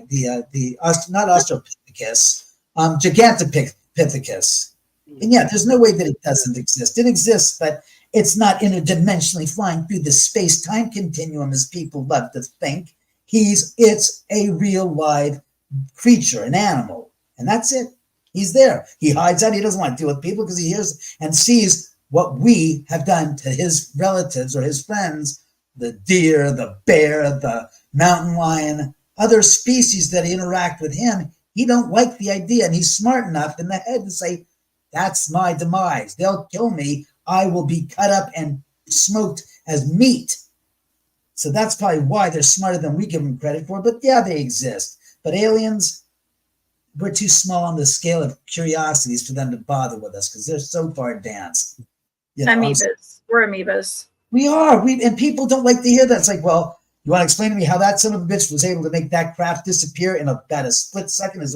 And they said, we can't understand when a pilot says it went G7 from G2 to G10. We can't do that maneuver. You think that there are people smarter in the goddamn Pentagon that know what the fuck that is? No, they don't. And they can't. Well, they work for the government, so probably not. The government can't. Here's the reason why the government won't ever come clean on this. Because when they say we don't understand what the fuck we're dealing with, lie to your self-conscious confidence in your government, everything collapses. And here's the factual truth and acting point reference. Orson Welles did something called War of the Worlds, a radio broadcast in 1931 or 32 on Halloween night in the East Coast. The reaction, the government monitored how many people went out of their frickin' skulls when they heard that the aliens were attacking from another planet. And it was on a radio, not video, not television. It was a radio broadcast. And he kept saying, this is just a story. And people lost the shit. And the government paid and said, we're going to write down a doctrine because we are not dumb. We see the way the human being responds. The human beings, collective, responded. We don't want to deal with that. We are now taking notes to prevent this ever from occurring because mass hysteria and panic will destroy the foundation of our society. And people haven't gotten wise to that fact, which I find utterly amusing and utterly just, it's like, what do you guys admit that these aliens exist and they are so far technologically advanced, but you don't want to admit the other side of the coin that we don't know and we will never know. And that's a simple fact you're not willing to accept. And the government's trying to protect you from yourselves and your fear, because fear destroyed. A couple of people died that night, and it was only in the East Coast broadcast from New York City. And in Pennsylvania, some guy shot somebody because he thought he was an alien, and people overreacted, and people couldn't handle it. So because of that psychological response, the doctrine has been, keep the fucking lid shut on that and don't talk about it. Keep what they don't know won't hurt them because we can't understand it. We can't explain it. They're going to kill us if we can't, because we're the gosh darn ones who are supposed to know. And if we don't know, their fear is going to be through the roof and everybody's going to lose their shit. And there goes your basis of religions. All religions go to hell in a handbasket because if they're aliens and they don't fit into the equation of your religious doctrine, what does that do for your religion? Okay? Now you're starting to understand that it erodes on all physical, mental, emotional, financial levels. And they know that, and they know what happened 89 years ago in 32 or 33 and said, no. People can't deal with this crap. So these idiots that are digging deeper, trying to do, I'm going to move on. It's like, you assholes are as bad as the goddamn government not telling the truth because you don't want to admit that the technology is so far well advanced of your perception and comprehension. You're thinking that these guys in the government know, and the truth is you're not helping anybody, but you're subverting and undermining what's going to end up happening when our governments and all this stuff happens, because everything that I said, as one psychiatrist said, psychologist said, and sociologist said, it'll all collapse because all the foundation of what we understand has been eroded and drops. Chaos will ensue. That's why I don't give a shit about aliens, because I know well enough to say, if they're here, they don't give a flying F about me, and they don't give a flying F about you. No matter how much you think they need gold, there's more gold in the universe, on other planets, and other titaniums, and other very, very rare metals that are more important to them than the crap that we so preciously hold dear. Gold. So what? That's not what they want. And I don't care that they want to place human views onto an alien. They're not. Never will be. And that's what people have a difficult time with. This one personality is yours. If the personalities run the gamut. Do they have personalities like yours, or do their personalities? I think she means, do they have similar personalities? Aliens. You said you don't care because aliens are not human beings. They aren't. You guys have got to get your thoughts out of your UFO books. Aliens are completely, look, you have about as much in common with an alien as you do with a goddamn starfish. Okay? And that's the easiest way to say it, because it's so far removed from one another. People think aliens share our feelings. Get rid of invasion of Mars, or Mars invades, or whatever, invaders from Mars. Oh, she said spirits. Sorry. Spirits are the energy of the person who died. It's the energy that lived on. It's just that simple. That person's energy. Look, when I saw my mom dead 10 minutes after she died, and I went to their house and she was dead in the bed, and I saw her frozen like that, and I touched her skin, and it was like a quarter, maybe an eighth of an inch pliable, and then it was just cold and hard. Like you couldn't, like I did like this, and I was like, it's just like I can't push my finger in. It's not supple. And I said, that's not my mom. That is not my mom. I said to my father and the nurse, I said, that's not my mom. I said, my mom is no longer here. I said, the energy that coursed through her veins and her body, and when she died, funny enough, the power went out in all of West Los Angeles. I found out the next day because I went to the house and I'm driving up Sunset Boulevard. And right when I got into near the West Gate, I started noticing that the traffic signals were out. All the street lamps were out. As I drove up to the house, it was all dark. And I looked around, I didn't see any lights in any of the area. Turns out it was all West LA. The second she dropped dead, all the power cut out. And I was like, that's my mom. She was a force of nature to be reckoned with. And I said, that's it. I said, and she used to tell me, she goes, when I die, come back. She didn't believe in that zombie crap. She used to say, when you die, you don't come back. There's no vampires. There's no freaking zombies. There are no werewolves. Dead is dead. Seeing her in the home that I grew up in the bed that she slept in for more than 40 some odd years, frozen there, stone cold stiff as it was the realization that everything that I believed in was afraid of the zombies and mummies and Dracula and the vampires and afraid of the dark went right out the window, just diminished to nothing. Because I said, my mom used to say, dead is dead. I'm looking at her. Dead is dead. There is no return. This idea, he's coming back from there, it's like bullshit. If he comes back as a spirit, that's one thing. But the idea that that vessel is no longer containing the life force that was there. That life force that was my mother is what carries on.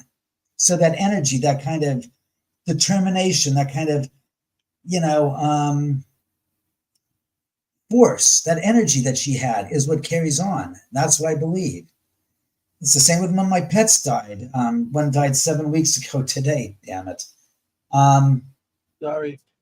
No, he was 17 years old. He was a great, loving cat. And when I said to him, I gave him a bunch of morphine, a couple of little syringes full of morphine to help him pass over. And I gave it to him, and it didn't do him in, it didn't kill him. I said, Terry, I love you. He looked up at me and he reached out his paw towards me, and I lost it. I just lost it because I knew he heard my voice and he was connecting me. And, literally a few minutes, maybe an hour later, he had passed.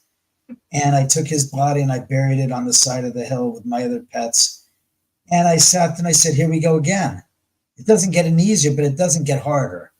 Meaning that I've not gotten, after losing my mom and my dad and my 3 dogs and my 9 cats, it was like, it doesn't get easier, but it's just, you kind of understand it better. It's like you already know you're going to be miserable, and you don't stop yourself from feeling the pain, as I've learned. You have to, at the moment you feel that sense of I've got to cry, you don't stop. You just think, let it happen. Better to get it out and to let myself feel instead of blocking it and holding it in and holding it in, holding it in. Because when you hold it in, it metastasizes inside you into different ways and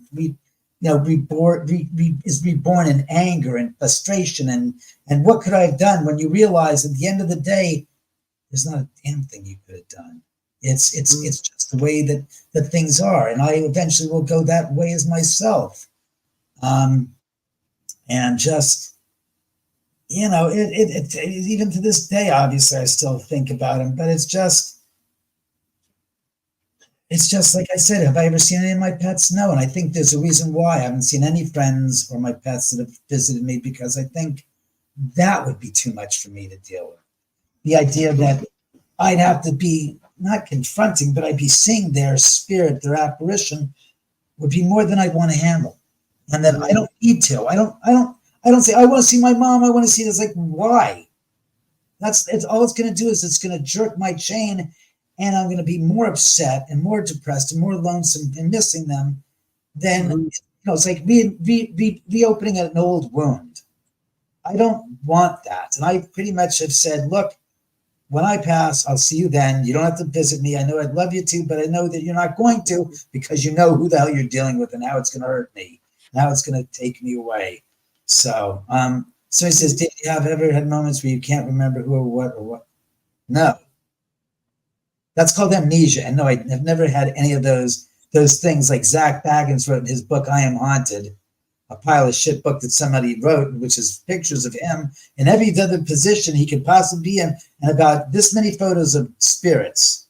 He wrote 3.5 pages about me. He says, well, David sometimes confuses his own life with the life of the spirit that's occupying his body. I said, put a fist up your rear end, Baggins, and we'll call you a flesh puppet. We actually don't talk about him here. I always say the name that we shall not say.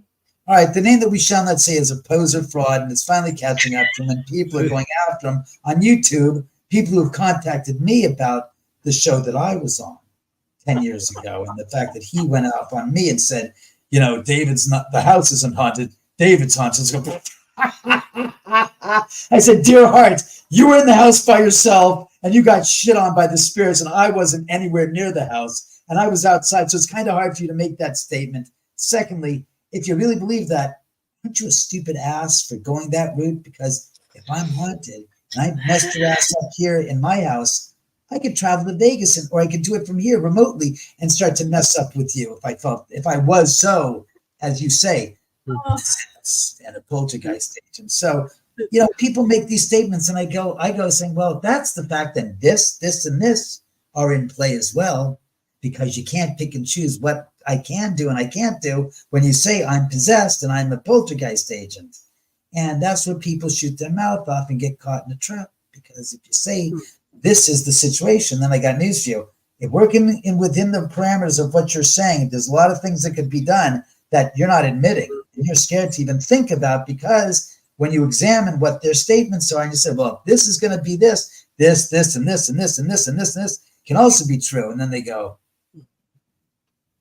and I realize it's like, yeah, you're so smart, but not very in the long run, because you made a statement it doesn't answer what happens about this part of the situation, this part, and this part, and if this and this happen, then this and this are going to happen as well. And they go, yeah, carbon monoxide again. There's carbon monoxide levels in the house, or the conduit in the walls is causing the amplifier that we've gotten from the telephone repairman who was here 10 years ago putting in the cameras, and he, by accident, has this little amplifier device that's a wired conductor, and it's two components. One is a battery and a little operated clip that you attach to the wires, and it sends a signal down the wire, so you can find that wire at the end of the gang of wires, and the probe can fit, and you hit that wire. That's the wire you're looking for. And I was doing the installation of the cameras, and by accident pressed the button. And as he was walking around the house, and he goes, what the? He goes, that's not supposed to make that. I said, make what? He goes, this is an amplifier. It has a range of about 12 inches from the probe here outward in all directions. And he said, look, he presses the button, it's making a sound. He goes, look, no effect. He goes, but when I get within 12 inches, it has an effect on the amplifier receiver. And yeah, he goes, it should be quiet. I said, what do you mean? He goes, you have 12-foot high ceilings in this room. I've got the probe at about 5 feet. So I'm 7 feet from the ceiling and I'm 12 feet from the walls. I'm in the middle of the room. This is picking up energy in the air, because I can't explain what the hell that is. So I went out and I bought the goddamn thing. It's not a ghost hunting tool. And I went around the house and I started toying around with it. And I started to hear the frequency would get really loud in certain places, and then I'd walk 3 feet this way and it would slow down and it would quiet, and then I'd go outside and it was dead silent. So that's a, you know, we do use that to ring out or just to find wires. So you walked around the house with this thing and it was reading? It was getting sounds. I mean, it was picking up energy. It sounds because it should be connected to the other side, because that unit has its own battery pack in it to run the wire. It has a battery, yeah. The receiver has a battery, obviously. The little receiver has a battery, and the little the amplifier has one. But the point is as he said, he goes, you're in the middle of the air. You don't have the electricity on. This is just picking up energy. It can't be bleeding into the middle. It's ringing out the wires normally. We'll see what wires to ring to the other wire, so that the actual connections, the wire from the unit to the buzz. So it's supposed to. Now, if you walk around just a buzzer without the transmission coming in, you shouldn't get nothing. He said, he goes, what? Because I don't understand. So we open up the sliding glass doors, and when you walk outside the door, it quiets. When you walk inside, it starts zizzing. And we're getting different acoustic signatures where we were getting like, I said, what's it? He goes, I don't know. He goes, it sounds like a goddamn. I said, it sounds like a machine gun almost because it's like, what happens with that is there's in the wires, there might be a break in the wire. There might be, it's not a full connection. When you have a connection, you should get a solid ring. Right. You're getting that, you're not getting a full connection, but it shouldn't be ringing without not being connected to the other unit. Right. The transmitter that sends the signal down the wires, which gets, is one thing. But I mean, I'm talking about in the middle of the air at about 5 foot, 6 foot. Working. And I'm doing like this, and you hear the sound go, ooh, and you walk around, it changes. It sometimes gets really quiet. And then, of course, I go up to an electrical outlet, and you can hear the sound, and it's picking up the energy there. But that's from about 6 inches out.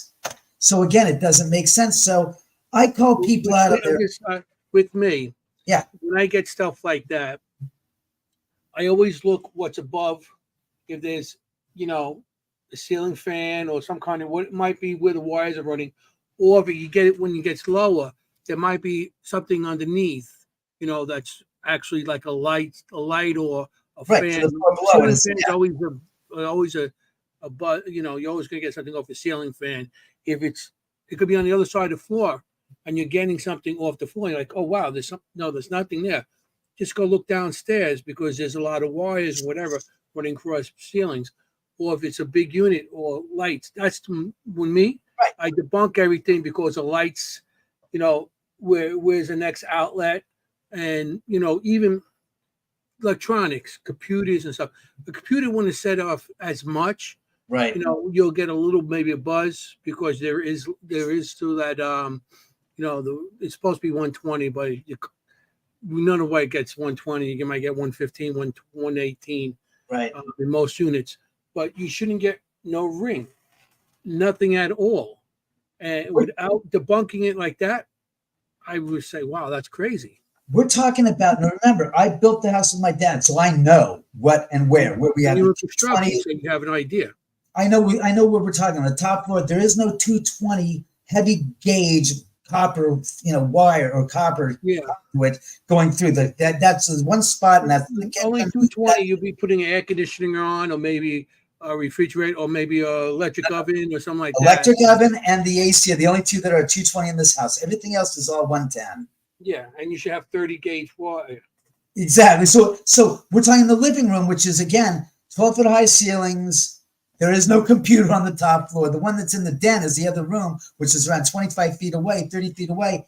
And the ceiling lights are LED lights. Oh, what a beautiful cat. Black cat baby. That is a big cat. He's huge. His name is Bishop, after Bridget Bishop. Of course. Yes, Bishop, who is in my movie. What's his face? What's his face? Lance Henriksen, Bishop, is in my movie. That's By the way, we're getting to that time that we're going to be going to another show. So if you want to have it, if you want to start talking about anything or like anything, you want to, tell us, or you got a book out, you got the movie out and stuff, so where can people see these things or where they could buy them? Well, right now the book is available in paperback signed, which this is it. This is the actual book. This is the latest version. It's got a shiny cover on it because we switched printers, and he says, why don't you go with the shiny cover? It's better. It's like, okay. It's at ghostsofcielodrive.com. You can get your copy. I will sign it. For an extra $5, I will personally inscribe your inscription that you tell me to write in there into the book. The book is about 200. It's a quick read. It's only about 220 pages. It's gotten very good reviews from the people who have bought them. They're $20, $5 for shipping and handling. And by the way, how much did you send a ghost with it? Send the ghost. If anybody wants to have a ghost at their house, buy a copy of my haunted book. He's willing to share. I'm willing to send a spirit from the house. Yes, why not? Whether they stay or not, I can't. I put them in the envelope, in the padded envelope. I said, you stay there till you get there. Say hello and get the hell back here when you're done saying hello, okay? That's it. You're the greeting card. Remember that. And like I said, the movie is House at the End of the Drive. I found out yesterday that somebody had ripped off the version, downloaded a version of it, and put it up on YouTube. Because somebody said, "Oh, I see your movie's on YouTube." I said, "I haven't uploaded it." So 3 days go by, and she goes, "David, your movie is up on YouTube. You better take." So yesterday I typed in, it's like, "Who the?" And I was like, "I don't know who this." It's like, I didn't author. It's like 1,258 views, all good positive feedback. But I'm like, I'm renting this on Vimeo right now, which is, what is it? Ghosts of Cielo Drive .vhx.tv. And that's where they can see it, or go to house at the end of the drive.com, and the link is right there. It's up for rental at Vimeo, but somebody stole it, downloaded it, put it up. So I don't know how many download versions there are now of the movie. Wow. So it's Nothing I can do about it. It's there, it's done, and it's off now. drive.vhx.tv. Or go to houseattheendofthedrive.com. The link is right there. When you go to the main page, it's like, click here to see the movie. And then, of course, we have a ghost investigation. The first one that's been done here in several years before COVID now. And this is being done with Mary Mason on the 29th of June. I thought you said Perry Mason. Ironside, no, Ironside's not here. And that they can go to, I think it's cielodrive.eventbrite.com. And they're $99, Cielo Drive .eventbrite. And they can get tickets there. And, I'd like to see, if she does well, we're thinking of doing an event on the anniversary, because people always want to be in town for the anniversary. And it's like, I don't want to disappoint them, but it's like, if they want to come for that and it's a big thing and it's summer, I almost feel obligated to make the house available to them, because people, think that it's, and I say, look, if you think about it, and people generally don't, what is there for the spirits to be celebratory about the anniversary of their passing? Yes, it's the 55th anniversary, but it's the anniversary of when they were killed. It's not a happy time. So that's what I wanted to, that was the only question I didn't get a chance to ask you. So do you think it's been proven that spirits still have their emotions as souls? And we have a friend that works on therapy. Do you think that something like that would evoke the emotions and bring that back around to make that hurt come back? I mean, we've heard that there's screaming, there's crying, they obviously speak. Do you think that that would be something that would harm them? I personally don't think they give a rat's ass, which is the real statement of, would you care if you were in their shoes? And nobody takes that out of and puts themselves in their position, which I said, after 22 years of living here and having people come here on the anniversary expecting something to happen. Mm-hmm. And the actual anniversary is the 8th of August into the 9th. Yes. So it's at midnight of the 8th going into the 9th. So only one time do I recall on the 8th into the 9th ever anything happening at all that was, wow, that's profound and really intense, which was apparently, I don't want to misquote. I think it was 11 years ago. No. Because there's two dates. The 9th was the Tate murders. The 10th was the La Bianca murders. No, so that's the morning. Remember, it was Friday night into Saturday, the 8th into the 9th, 1969 was the Tates. The La Biancas was on Sunday night. So that's two major traumatic experiences happening on the same street. And if they happen, I'm sorry, not the same street. You're right. They're not. The idea that they're labeled as Tate La Bianca is kind of sad, and personally, I find it disingenuous, because the fact that the perpetrators of the crime committed the crime and they commingled them, it's unfortunately such a misnomer of great disparagement to the spirits. Because so how far is Waverly from Cielo? Sharon Jay's and Wojtek and Abigail and Stephen's murder took place down the street from me. Okay. That was one set of murders. The La Biancas are the real, as I go as far as I can say it, they are the odd man out. Meaning, Manson went down to a street called Roble Vista Drive, drove to the end of the goddamn cul-de-sac, and was accosted by the person's guard dogs behind the gate at that location. and then turned around because that house he was familiar with, and he knew the people that were there and wanted to kill those people. Turns out that that was about 200 feet away from where my parents had my father's first duplex that he still owned in 1969, built up on the hillside, which is, again, an irony of ironies in my life. And you go, what the? But again, I discuss it in the book because there's a lot of strange coincidences or threads of connectivity to me back to the murders, and the fact that in 1970, my parents' house was broken into in the middle of the night while we were sleeping, and somebody came in while we were all asleep and started moving stuff around. That's so weird. The next morning, and I was one who discovered it. But a year plus earlier, my mom was giving rides to the Manson girls that were hitchhiking from the bottom of Bellagio Road Drive and going up from, was it Bellagio Road and Sepulveda, going up to visit a neighbor friend of ours, Jan Berry, who was famous for being the one of the two duo that made up the Jan and Dean rock group that was connected back to the Beach Boys. So your mom could have been because she had a daughter and she saw these girls hitchhiking going up this street, going up Bellagio Road, and as it was then, as it is still now, it's a windy, treacherous little switchback type of a road that if you're walking on it and somebody's hauling ass down the street, you could get hit because there's no sidewalks. And sometimes people was walking in the gutter and in the street, and if there's more than one person, you know, you're trying to get up the street and it's a wicked street. So she felt bad for them and said, come on in. And again, this is the naivete of pre-Charles Manson murders, that nobody was concerned about picking up hitchhikers and giving them rides. It was the way of the land then. It was a big thing back then, yes. It was a thing that was done. And my mom was not opposed to giving them rides. They looked innocent. They looked harmless. And she didn't feel threatened by them. So she said, no, come on in. I'll give you a ride up to my house. And then stops in front of her house, because I remember, she goes, this is David. I'm Mrs. Oman, and this is our house. And I'm not a chauffeur. So you've gotten up past the most treacherous parts of the streets going up. Oh my gosh. You don't worry. You can walk up to Jan's house. It's another half a mile up, but it's not that steep. Did that happen before the break-in?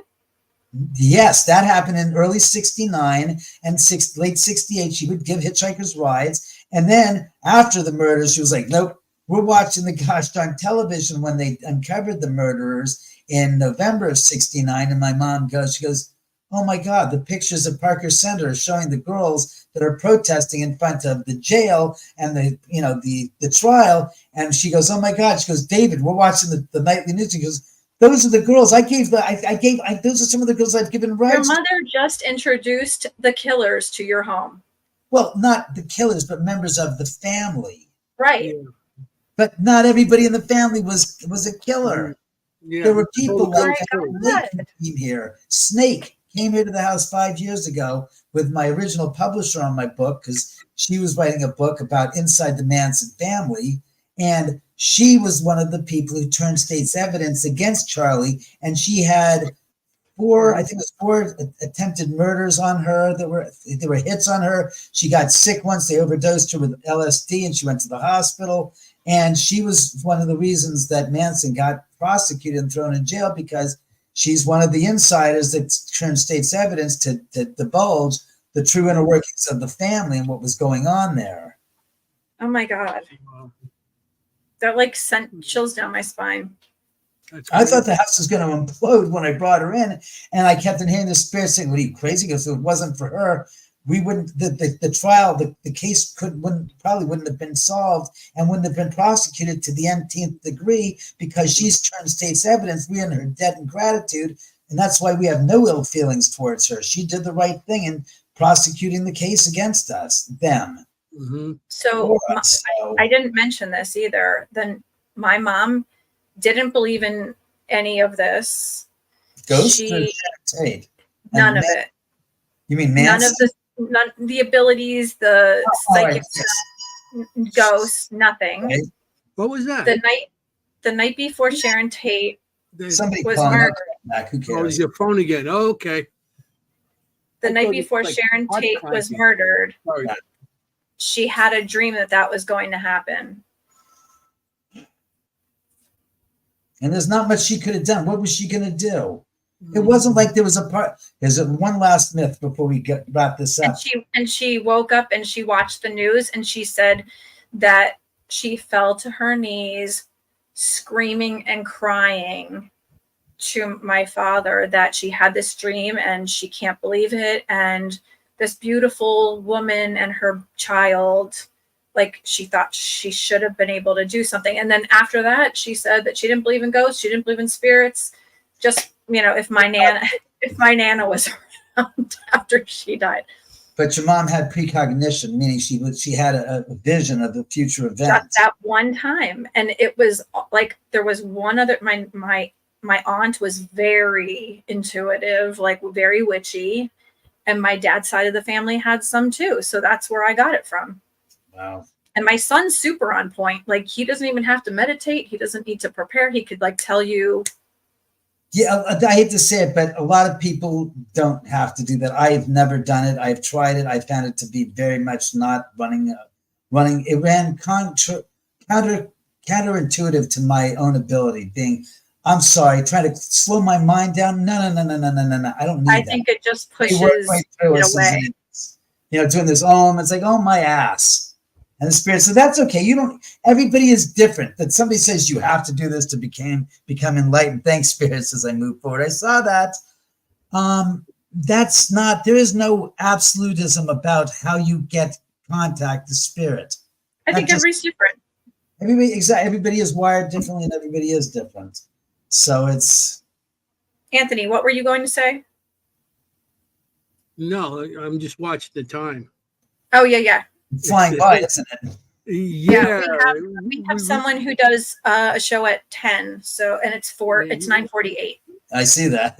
Yeah, I'm just watching the time. This did go super fast. One thing I did want to say is that there's the one myth that really bugs the crap out of me that people on YouTube and some of these Instagram things are posting about is the party that everybody in Hollywood didn't, missed. And I sat there and I said, look, I looked into it very closely, through the historical references and stuff. And what I found was there was a bunch of shit that everybody in Hollywood claimed to have been invited to a party that never was, and they never were going to be there in the first, second, or third place. But everybody wants the association of the tragedy that they were spared the tragedy by an act of fate, and they didn't end up there, which is a crock of crap because at the Tate house? At the Tate house, the night of the murders, because the Chuck Norris said, Bruce Lee and I were supposed to be at the party and we would have made a whole different scene had we been there. It's like, Chuck, shut up. You weren't going to be there ever. Bruce wasn't going to be there ever. And the fact that you assholes and the rest of the goddamn crew in Hollywood caterwauling, saying, oh, we got this and this. And Steve McQueen had an affair with some girl that told him, she said, let's go out and, I didn't go to the price. Like the fact that in his memoirs that what's his face? Steve McQueen had said, I got to Detroit by a party and this and that. It's like, McQueen, you sick, sycophantic son of a bitch. The fact of the matter is you're not only insulting Sharon's good name and selling. See, that's what people don't realize. By making the statement that Sharon was having a party that night, then puts the position of, well, Sharon's 8.5 months pregnant. She's 2 weeks away from giving birth to her child, less than 2 weeks. And you're telling us that in that time frame, she was inviting people over so she could be cavorting and hanging out and partying into the late night hours with a bunch of people, makes Sharon look like the biggest you-know-what on the planet because that's not who she was. She had told her sister early in the day, she goes, look, I'm going to dinner. Abigail and Wojtek were living there because Roman Polanski wasn't there. And Roman said, look, I want your best friend and my best friend who are dating. Roman said, I want and the fact that Abigail and Wojtek had been staying there for the prior 3 months, house watching and house sitting while Roman and Sharon were out of town. And he said, look, if her water breaks, you can rush her to the hospital. So because I don't have a lot of faith in the ambulances getting up here in time, and I don't want anything to happen to my baby. And again, this is Sharon's first child. Yeah. To say that she was just a little bit concerned about the baby and its health. Again, I think having a party and drinking, having people coming over, and when she's 8.5 months pregnant, she's less than 2 weeks from giving birth, makes no sense. And it's an insult to Sharon's integrity and her being and her personality and her upcoming motherhood. The fact is, she told her younger sister, she goes, look, I don't want you. I'm going out to dinner with Abigail and Wojtek. We're going to go to dinner. And Jay, who lived a mile up the street, was her ex-fiancé, just came by to visit, was hanging out with them. And they all went to goddamn frickin' El Coyote to have dinner, came back at 11:30 at night. Then you say, well, where the hell and what the hell time was this party supposed to happen? Oh, yeah. Abigail and Sharon were both in their goddamn nightgowns. Wojciech was in his goddamn pajamas. Jay was the only one in gosh darn clothes because he didn't live there and he lived up the street. So they were getting ready for bed. And Stephen Parent, who was outside, was in his clothes and there was no one else there. And then I say, how many thousands of people, celebrities, laid claim to the fact that they were supposed to be there at Sharon's house for a party? Yeah. I think a lot of people like to connect themselves to Famous traumatic incidents. experiences Right. because it makes them like known, you know. It makes them bigger than life. Here's the other thing. There's the old saying, it's, if everybody who claimed to have been at Woodstock was actually at Woodstock, there'd be over 5 million people there. And there was only 500,000 people. And here's the other thing. If 1,000 people claimed that they were to be at Sharon Tate's at the night of the party, what are the odds that not one single one of them made it there? Mm-hmm. The odds are so stacked against that in the realm of reality that people are stupid enough to believe, and again, it paints Sharon in a really despicable light. And that's what really is the insult that people don't realize. As I said before, if you say there was a party, then you're saying that Sharon was a disrespectful, insensitive, impulsive, inadequate individual that was about to give birth, which is the exact counter of what Sharon was. She was a dirty mother to be. She was stopped drinking. She stopped smoking cigarettes a couple months before because she didn't want the baby, this and that, to be affected by it. She wasn't really partying much. She was conscientious enough to do those things, but not enough to not have a party. And then in Steve McQueen's book, it says Jay invited him to a party at Sharon's house. And it's like, why the hell and who in the hell is Jay to invite people to a party at Sharon's house when he lives up the street in his own freaking home, right up the street in Benedict Canyon? If he wanted to invite people to his party, he would have, but he didn't. So everything that anybody says about that supposed party is so full of crap and wrong and fraught with it that when I see these things and I comment, I'm saying, Billy, and people, there's a positive. It's like, you're all stoned and stupid because all you're really doing is insulting the integrity and the character of Sharon Tate. And you don't your friends, your dead friends. Yeah. We really do have to go. You do. 6 minutes. We got 6 minutes to the next show. And it was delightful. It was good. That's my YouTube channel. I'm also on Instagram. Goes to Cielo Drive. On Instagram, it's the Oman House and House End of Drive as well, just like at the top of Twitter.